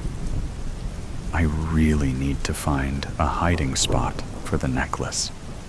I can't afford to be caught with it. I don't want to flush it down the toilet. I would be, in effect, flushing all of my hopes and dreams away. Instead, I need to stash the necklace somewhere so I can somehow later retrieve it. I quickly pull my hoodie off, followed by my turtleneck. With fumbling fingers, I fiddle with the silver clasp until the necklace falls off into my hands. Next, I carefully place the necklace in the paper towel dispenser, behind the wad of folded paper towels. As I do this, my heart racing, I hear a sharp knock on the plasticine door that folds in like an accordion. "Monsieur?" the flight attendant inquires. She swiftly changes to English, but speaks with a strong French accent. "The plane is ready for takeoff. We need you to return to your seat now and put your seatbelt on, please," she says in a firm but polite voice. "Pardon, mademoiselle. I really need to use the facilities. I will be out directly." I run the water in the sink to make my act convincing and hurriedly wipe my hands with just one paper towel, taking care not to use too many so that the necklace remains hidden in the dispenser. I drop the used paper towel in the wastebasket and then don my turtleneck and hoodie once again. With 2 layers on in the tiny, airless washroom, I am now sweating more than ever. No matter, I tell myself, taking a deep breath in an effort to remain cool. At least, I am no longer choking. My throat feels slightly better, although the turtleneck still irritates me. I quickly push open the door and return to my aisle seat, where I dutifully pull my seatbelt across my lap and try to appear cool and collected. The policeman approaches me, his shiny badge glinting in the morning sun streaming through the small windows. "Mr. Martin?" He pronounces Martin in the American way, rather than the way I prefer it. Martine. My passport says I am Lucien Martin, although it is not my real name. My passport, which is fake, says I am a French citizen. When in America, however, I have a California driver's license that proclaims me to be Luc Martin. I have deliberately chosen a name that is very common, both in French and English. In every aspect of my life, I need to blend in and remain unmemorable. "Yes," I answer politely. "Please stand up. We need to do a pat search on you." "Pat search?" I repeat indignantly. "What are you looking for?" I am not at liberty to say, but with the Patriot Act, we have the right to search any and all air passengers at will. The cop says firmly. "Patriot Act? Do you think I am a terrorist?" I say this quite loudly. I hear a collective gasp from my fellow passengers, who are understandably alarmed, hearing nothing other than the word terrorist. "I sincerely hope not, sir," the cop said smoothly. "Just doing my job." I let out a tremendous sigh. "Go ahead. Do your job. Pat away." The cop uses bladed hands to do a thorough pat search, running his hands smoothly up and down my sides. He searches my pant pockets and instructs me to remove my hoodie. I do so, laughing inside. I didn't want to wear the hoodie anyways. After several long minutes, the cop finally stops his fruitless search, finding nothing. "Okay, sir," he says finally. "You have been cleared." He walks to the front of the plane, where he presumably has to talk to the captain. "This plane is cleared for takeoff," he announces to the male attendant standing at the front of the plane. As he does that, I glance towards the back of the plane to see the reaction from the other flight attendant, the lady who had tried to shoo me out of the washroom. To my surprise, she quickly enters the washroom and pulls the door firmly shut behind her. My heart sinks. My plan had been to quickly visit the head once again and retrieve the jewels before anyone else entered. I haven't seen anyone else, apart from the stewardess, use the restroom. I have been carefully watching, in between dealing with the nosy policeman. Now, I pray it isn't too late. Several long moments pass, and the flight attendant finally exits the restroom. I quickly unbuckle my seatbelt and hurry back there. I frantically pull the door shut behind me and shove my hand into the narrow slot of the paper towel dispenser. I feel around with my fingers, my heart sinking. The necklace is gone. With shaking hands and fury coursing through my veins, I return to my seat. As I do so, I catch sight of the petite, blonde flight attendant who had entered the washroom before me.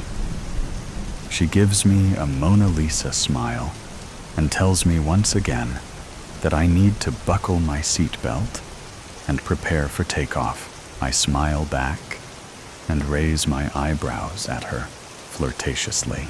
"Certainly, mademoiselle. I'll buckle up right away. I can hardly wait to get to Paris." "But of course," she responds in her charming French accent. "Paris is the city of light." I vow to myself that once I reach Paris, I will tail the flight attendant and somehow try to overpower her, either by brute force or with my relentless charm. A gentleman jewel thief's job is never done, I tell myself. I need to retrieve the diamonds at all costs. They are my ticket to the good life. The plane's engine roars as if feels my strong determination. The giant silver bird speeds down the runway and triumphantly takes to the sky. At last, the blonde flight attendant moves down the plane's narrow aisle. She turns her head back towards me at the last moment and smiles mischievously. Mona Lisa no longer. "I hope you enjoy your flight, monsieur. Bon voyage." We think it's over, but in fact, it's just begun. The next story will thrill you in a completely different way. January 21st. It was another one of those days. The rain was pouring down like iron sheets. The train had come half an hour late, and I had lost my wallet in the station bathroom. In moments like these, you truly wonder whether a higher power was out to get you. When the train finally pulled up at 1:30, I glared it down. Most people would have been blown away by the pristine white sheen, the unnatural silence of the engine, or the blast of sub-zero aircon that streamed out of the open doors. But not me. 21 years of life had taught me enough about the world. I trudged onto the carriage at the end and plopped myself down on the backmost seat. If I had been just 10 years younger, no, even 2 months younger, I might have enjoyed the richness of the leather or the antique smell of the wooden armrests. But I wasn't the young fool that I once was. As we slowly pulled out of the gloomy building, I finally let out the breath I had been holding in all day. I knew where I was going, of course. I knew what I was going to do. Even without the map pasted on the chair in front of me, I knew the name of my destination in my bones. Sunset Station, where my path ended. I closed my eyes, listening to the rain platter against the window like bullets. The last lullaby I'd ever enjoy, I supposed. I fiddled with a golden chain strung around my neck. Not even a minute passed by when someone tapped my shoulder. "Is this seat taken?" I prized my eyes open and felt my heart skip a beat. She had flawless skin, about a shade darker than sandstone. Her jet black hair cascaded down in smooth waterfalls, gently brushing against her lower back. They formed a loose curtain over her chocolate eyes, which glittered like galaxies. A burgundy jacket was draped over her shoulders, the velvet seeming softer than cat fur. Her nails were dabbed with a light layer of wine nail polish, complementing her lips. Something about her seemed oddly familiar to me, even though I'd never met her before. "Is it taken?" she repeated. Her voice was a soft jingle, a quiet chortle. I blinked. No, I let out a tiny groan when she plopped herself down, the smell of vanilla following her. The one thing I didn't want to do was engage in conversation on the tail end of my journey. So of course, it was the first thing that happened. We sat in silence for a while, the pinging of the bullets of rain making the only sound in the carriage. I glanced out the window and heaved a sigh. The same flooded fields, dreary hills, the same ashen sky. I guess it wasn't much to miss. The speakers crackled to life, interrupting my train of thought. "Welcome on board the Destiny Line. The next stop is Sunset Station, where this service ends." Sunset, sunset, sunset. "Are you going to Sunset Station?" the woman asked. I started and silently cursed myself. "Oh, yes, I am. Didn't mean to disturb you." I chanced a glance at her face again. Where had I seen her before? A wide grin spread, flashed across her rose lips. "That's splendid," she purred, blatantly ignoring all of the subtle hints I was dropping. As if on cue, she swiveled towards me. "I heard there's a beautiful, ethereal wooden bridge there that overlooks a waterfall. You planning on going? My journey ends there." I didn't bother elaborating. She tilted her head, studying me as if I were a helpless guinea pig. I hated that, the way her brown eyes drilled right through me and came out the other side. There was something off about her. I just couldn't place my finger on what it was. Why did it all seem so eerily familiar? "So you have gone there before," she pressed, her breath the sickening smell of peppermint. "Surely you must have gone there with someone else." "Yes." The word slipped out of my mouth like an eel slipping out of wet hands. "How delightful!" she exclaimed with a sharp giggle. "I did too." "Who did you go with?" The question was a wrecking ball. Who? Her voice was a gong, the words, the beats ringing in my mind.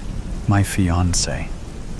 Her stare was like a magnet, drawing out the words from my lips. Or, at least, she was.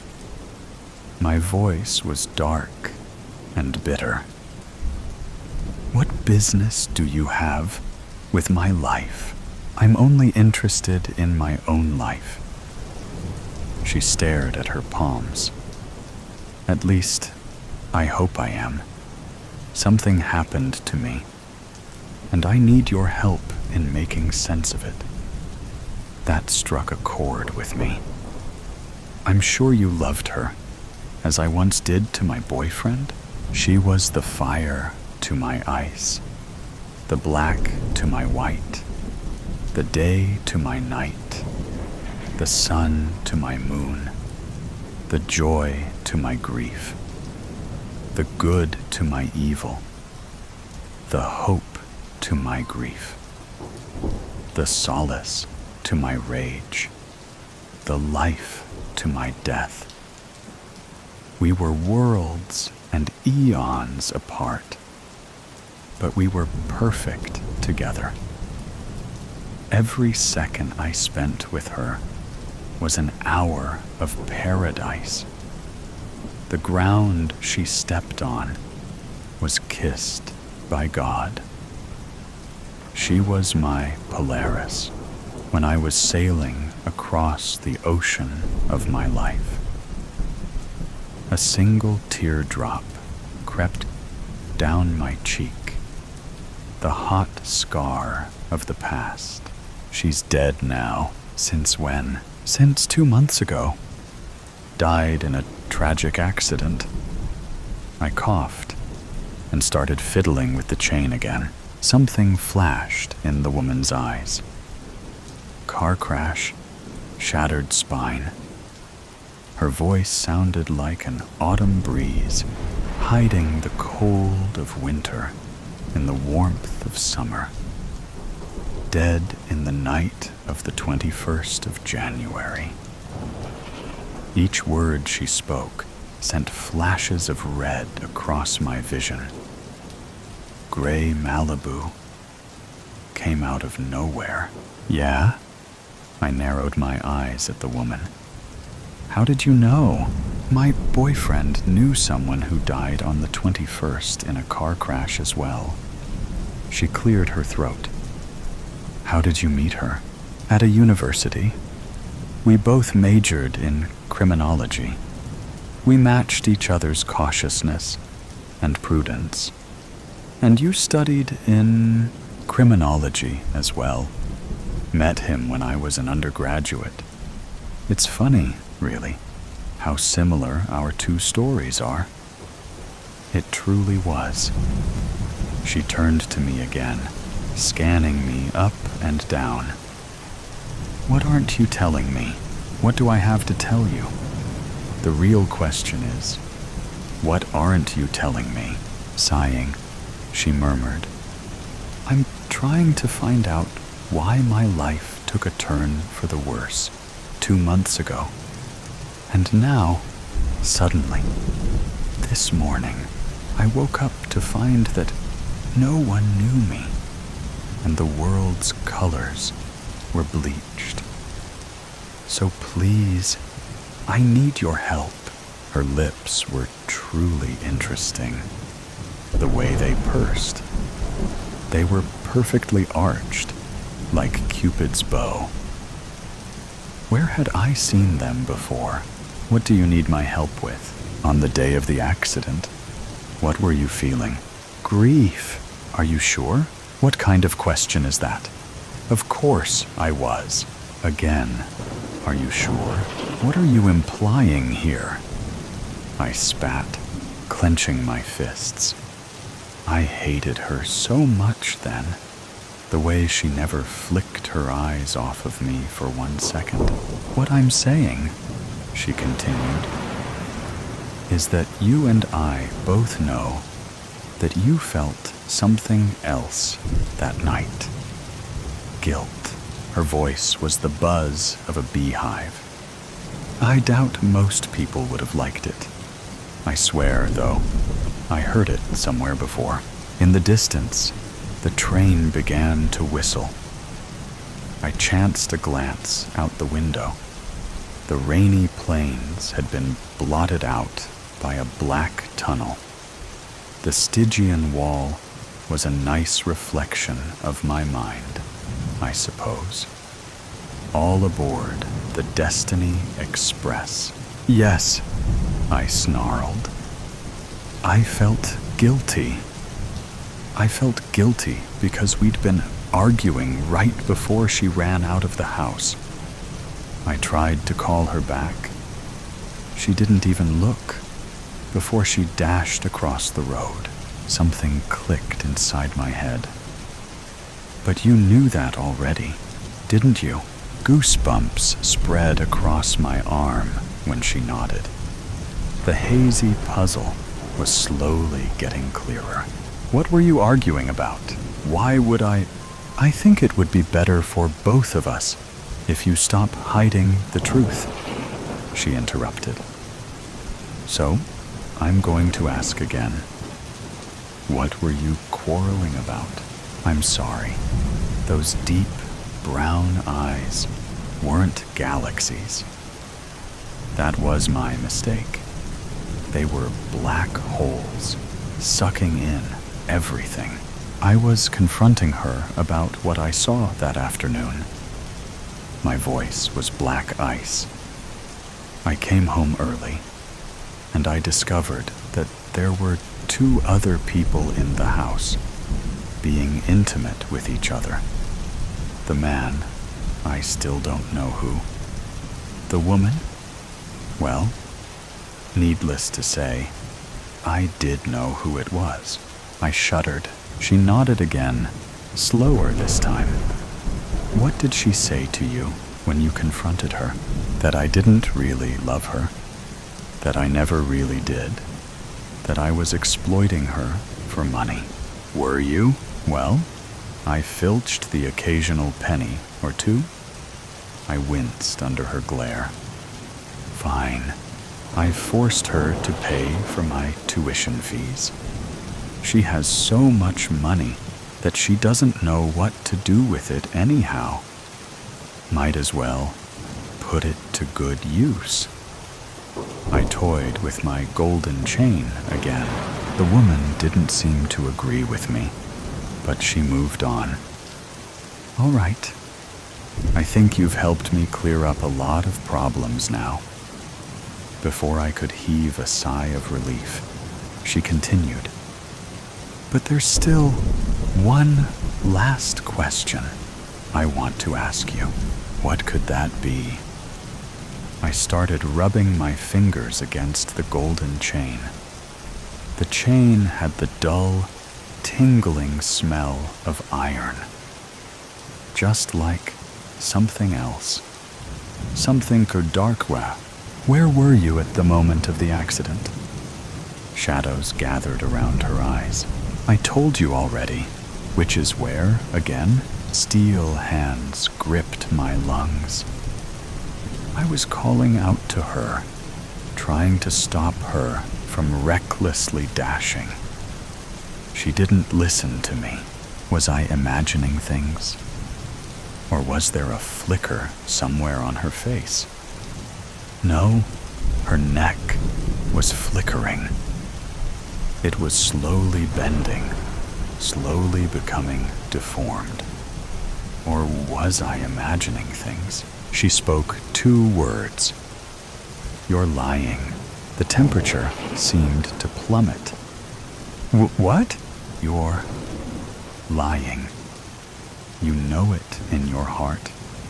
You've known for 2 months. Oh my. Death is a lie. No, no, no. It couldn't be happening. But it was staring right back at me. The truth clicked. like the final piece of the jigsaw puzzle fitting in. I knew now. I knew everything. Fine. Fine. Fine. I admit it. I wasn't running after her. I wasn't calling out to her. I wasn't trying to stop her. No. I'm a double-faced liar. Yes, that's what I am. A psychopath. My fiancée did not die in an accident. I killed her. I killed her. I killed her. I killed her. I dragged her out of the house. I threw her in front of a speeding gray Malibu. Oh, I watched her die. I knew it in my bones. Oh, then what are you? How are you here? Haunting me to my very last day. Why have you come back? Why?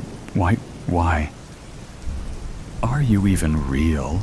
That, she whispered. You will never know.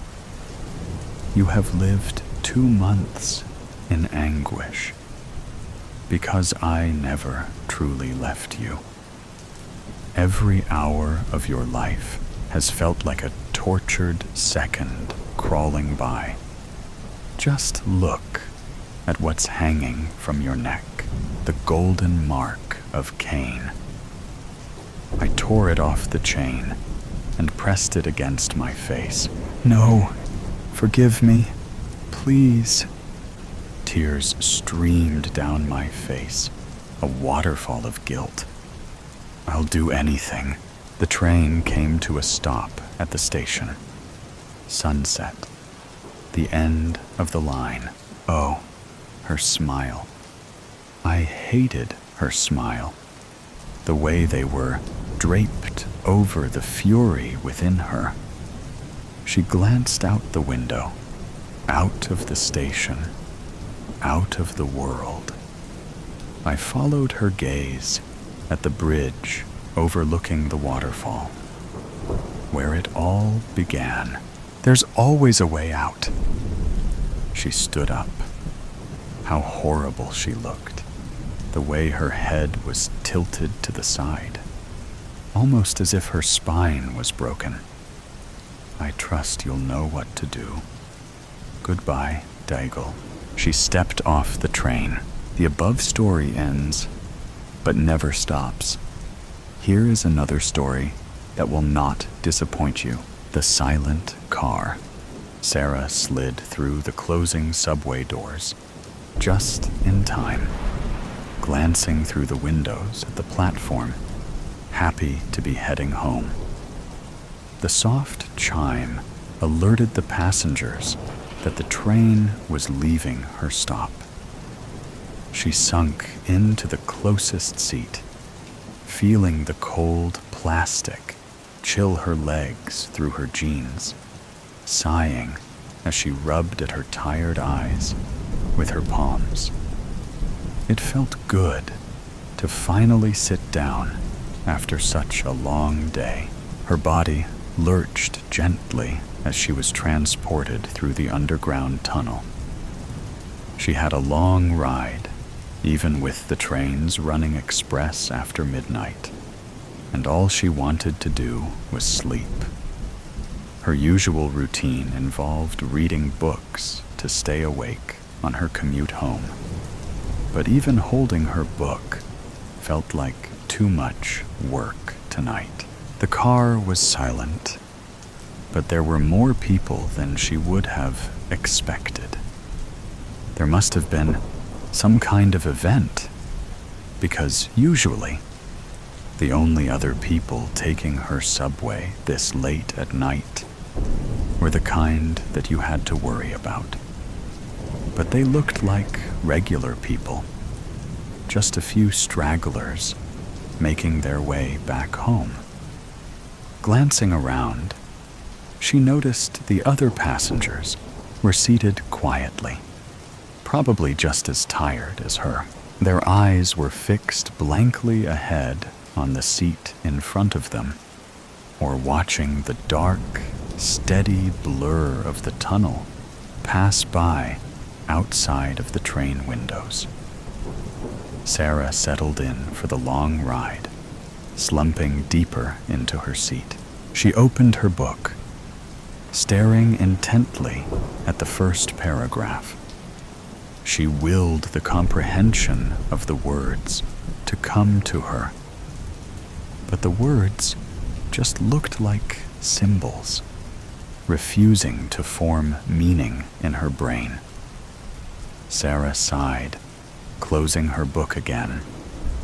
She glanced up, making eye contact with a middle-aged woman across the row. Automatically, she turned her gaze away, but something felt off. The woman was still looking at her, gripping a handbag on her lap. Sarah snuck another peek, wondering what this lady's problem was. Her eyes were open, but she was staring past Sarah, at the space where she sat, motionless. Feeling uneasy, Sarah leaned forward slightly. Are you okay?" Sarah called out gently. The woman looked like a statue, not blinking or moving, and urgency cut through Sarah's tiredness. No response. Sarah felt her cheeks get hot, as she tended to flush red when she was nervous. This was weird. In a bad way. She turned to the next person she could see, finding a college-aged young man beside her. He wore baggy jeans and had a big pair of earphones around his neck. His eyes were fixed forward with the same vacant stare. Her voice shook now. "Hello?" A cold sweat flashed across the top of her lip. She swiped at it as she stood abruptly. The book that had been in her lap tumbled to the floor. Panicked, she made her way to the next person. She checked passenger after passenger, professionally dressed men and women, younger-looking students or interns, even a woman with a little dog on her lap. Horrified, she found that the dog was frozen too. She started with polite taps and a low voice, and built up to violently shaking shoulders, pleading for someone to just say or do anything. She dreaded the same look on every face, present yet utterly absent. The lights were all on, but no one was home. The subway hit a turn, and Sarah was propelled sideways. She grabbed a rail, gripping the cool metal and using it to help her keep her balance as she rushed to the end of the car. She shot a hand out for the door handle that connected her car to the next one. Her stomach dropped as the handle refused to budge. Locked. She pounded on the glass, but the next car appeared equally motionless. The train lights flickered, and for a brief moment, she could not see as the car was plunged into darkness. She held her breath as her heart hammered against her ribs, threatening to jump out of her chest and escape. When the lights returned, her skin crawled with dread. Every passenger was now standing perfectly still, staring directly at her. She backed against the door, her mind spiraling. "Please," she whispered, She wanted to close her eyes. She couldn't, though. She was too afraid of what might happen if she looked away. Instead of words, she heard whispers.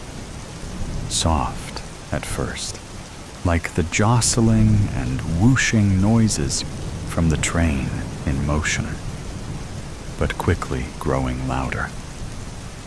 They filled the car, echoing unintelligible murmurs.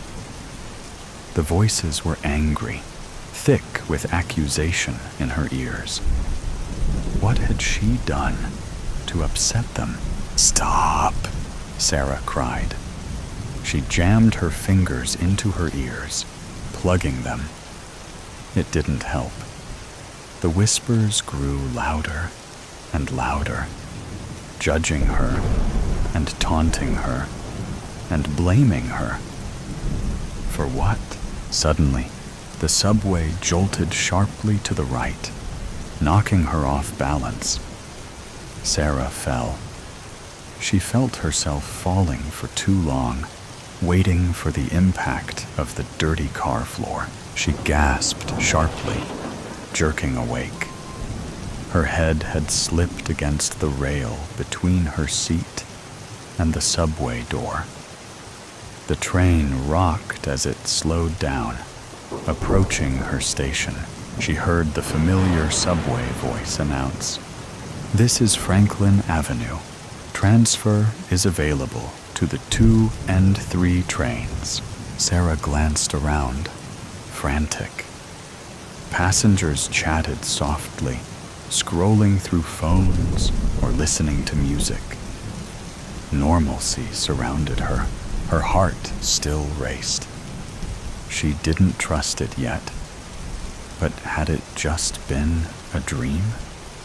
She took deep breaths, trying to will her panic to go down. Be calm.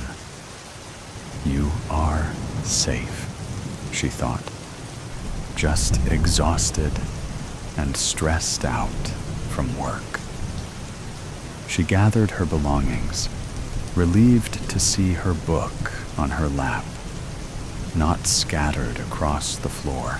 As she stepped off of the train, her nose and lungs were assaulted by the belly, muggy platform air.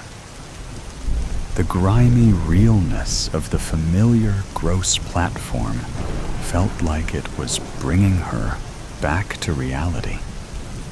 Her legs were a little shaky, but she was grateful to be moving, to be able to leave and put the strange nightmare behind her.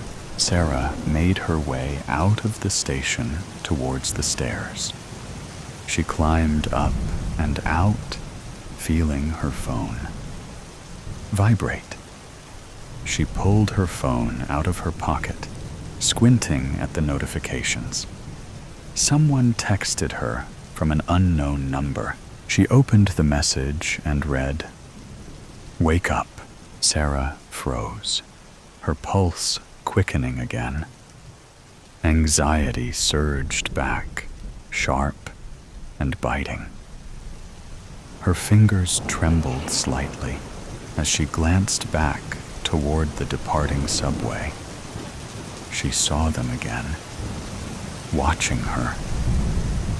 Through the windows, all of the passengers stood motionless, facing her.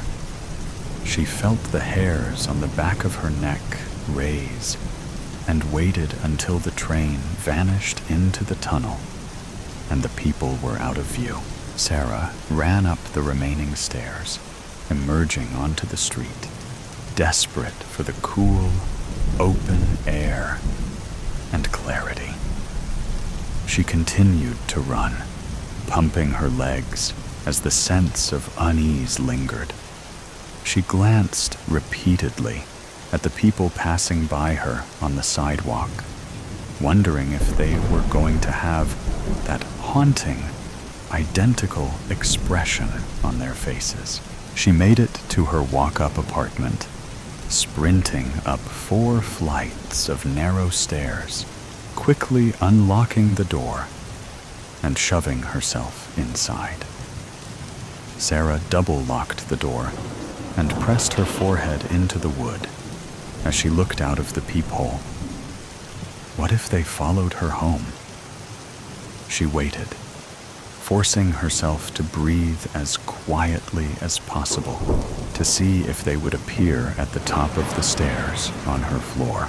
"Come on," she said out loud to herself. "Get it together." She opened her phone again, rereading the unsettling message. "Wake up," she typed back cautiously. "Who is this?" The reply was instant. "You know who. You saw us." Her breath caught in her throat, fingers gripping the phone so tightly her knuckles whitened. Sarah tried to will the nightmare away, but the vacant faces, whispered accusations, and the locked subway doors all followed her. She stumbled to her window, looking down at the street below. Cars rushed past, their honking sounds reaching her window. New Yorkers moved briskly at their quick walking pace, looking like dozens of little ants with places to be. As she stared, her reflection in the window twisted subtly. For a split second, her own eyes stared back, wide and vacant, mirroring the subway passengers. Sarah gasped, jerking away from the glass. She collapsed heavily on her couch, pressing her shaking hands into the cushions to try and ground herself. There's no way that was real, she told herself. Her vision was tunneling, blurred by exhaustion and fear. Her breathing came manually. In and out, she willed herself. In and out. In and out. In and to the end of the line. When I was a child, I loved trains. Pretty typical little boy enchantment, I think. Wooden tracks and tiny metal wheels. 100 different configurations across my bedroom floor, with the train track pattern carpet. We lived in the countryside, and the trains only ran through the city, so seeing the real thing on a rare outing was like Christmas and birthdays combined. I remember even when I got older that my mother and I would stop at the side of the footpath to watch as they shot over the tracks. I never liked Thomas the Tank Engine, though. The faces creeped me out. I'm mostly neutral about trains now, I think.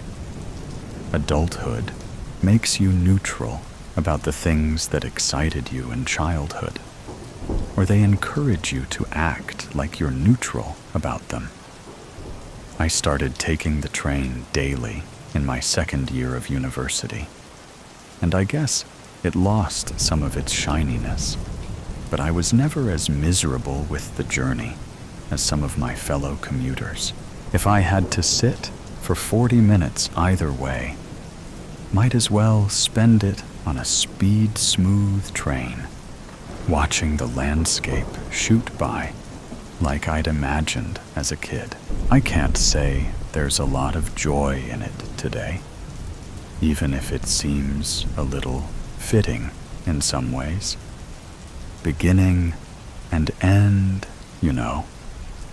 A child dreaming of trains, and an adult booking it to the fastest one possible. I still push through to my usual car, the one with the most windows and the best views, opting to look our desecrated landscape in the eyes as we passed over it. The car is emptier than I thought it would be. Are people not flocking to the trains, desperate for a seat, a chance to watch everything flying past? And I settle where I can watch the landscape and the car around me from the same place. I rode to the end of the line once, when I had first moved to the city, and just wanted to quietly indulge that train-loving child still in my chest. I moved from seat to seat as the train emptied, getting the best views and just existing in the feeling. I think I was listening to Imagine Dragons, or something equally fitting for my youth. Just watching everything fly past and trying not to think about grades and professor and facsimiles of friends. All of that stuff had seemed so important back then, like it was the whole world. Today, I'll make that same trip. The end of the line with my eyes on the horizon. No music, though. Today, I'll keep my focus sharp. The car fills slowly and brings with it more commotion than usual. Groups of people talking in frantic pitches and hysterical sobs. Some are dark and grouchy. Those pessimistic, I told you so people. Some are trying to project sunlight through their shaking hands, smiling and saying how much better things will be at the end of the line. All of them are afraid. I am too. But I'm glad to be on the train. The train seems to be faster than usual when it at last sets off. I suppose safety restrictions around speed don't matter anymore.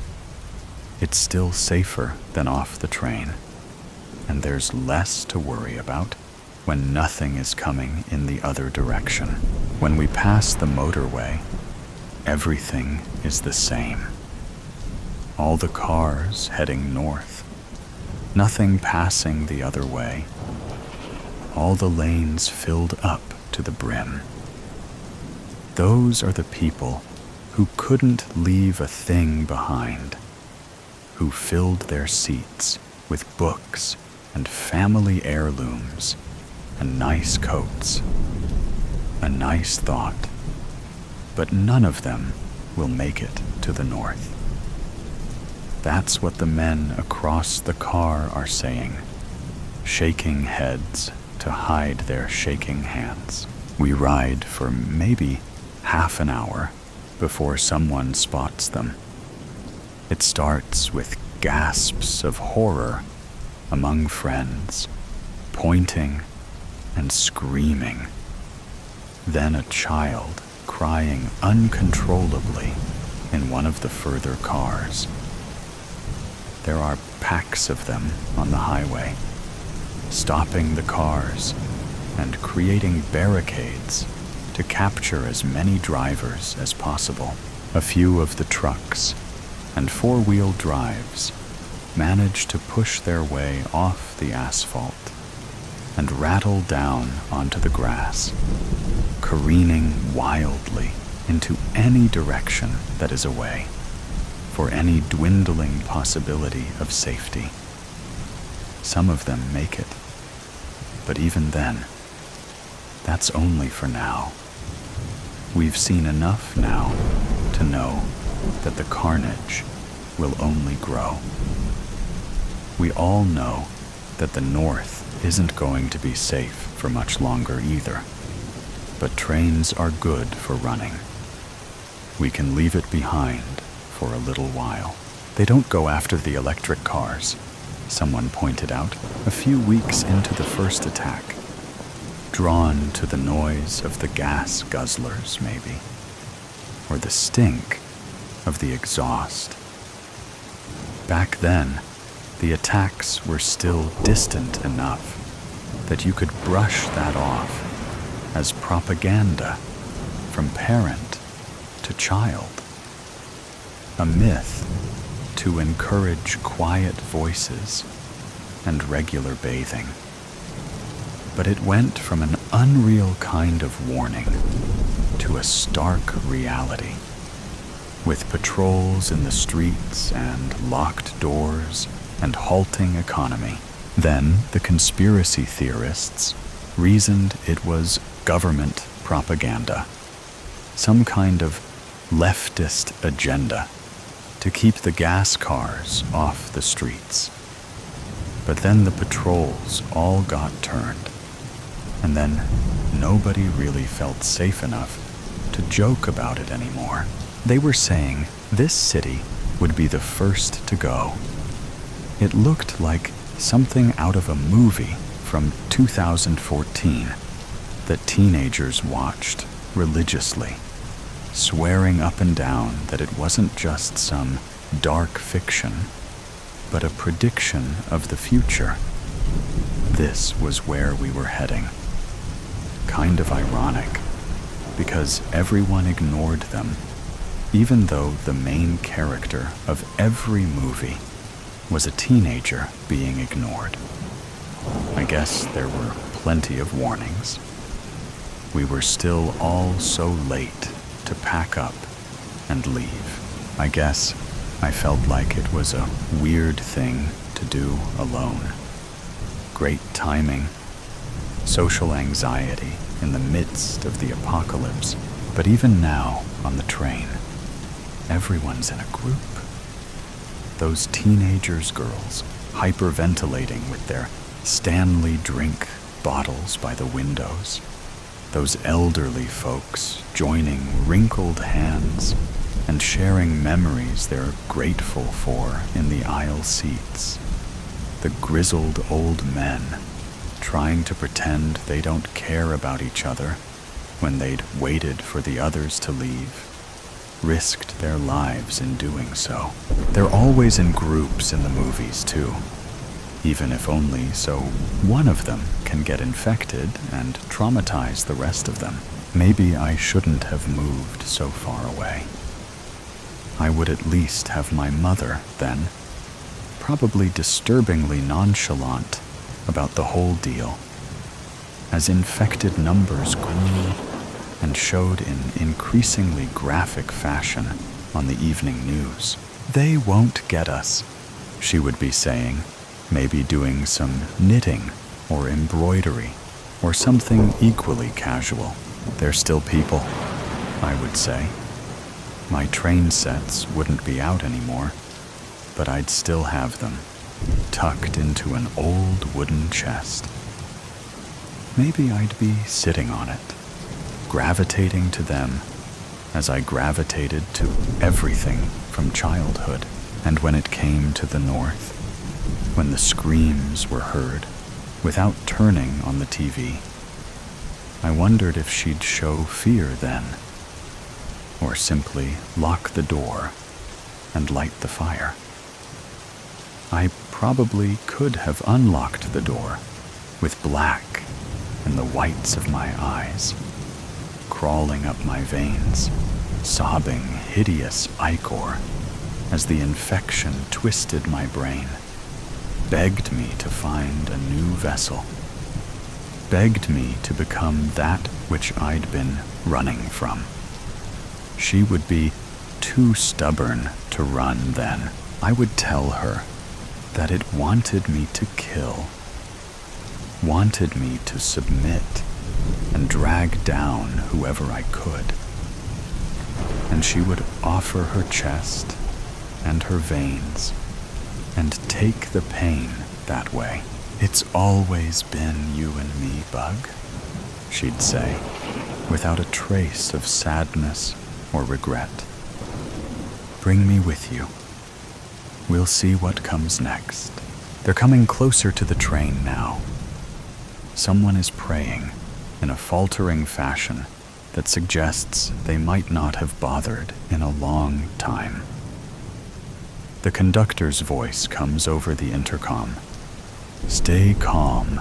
The tracks are clear, and we're making good time." But it doesn't do anything to calm anybody. We're in the frontmost car, so they'll reach us last. But we'll also be the last to see them coming. It would have been nice to travel in a group, but I've never been very good at groups.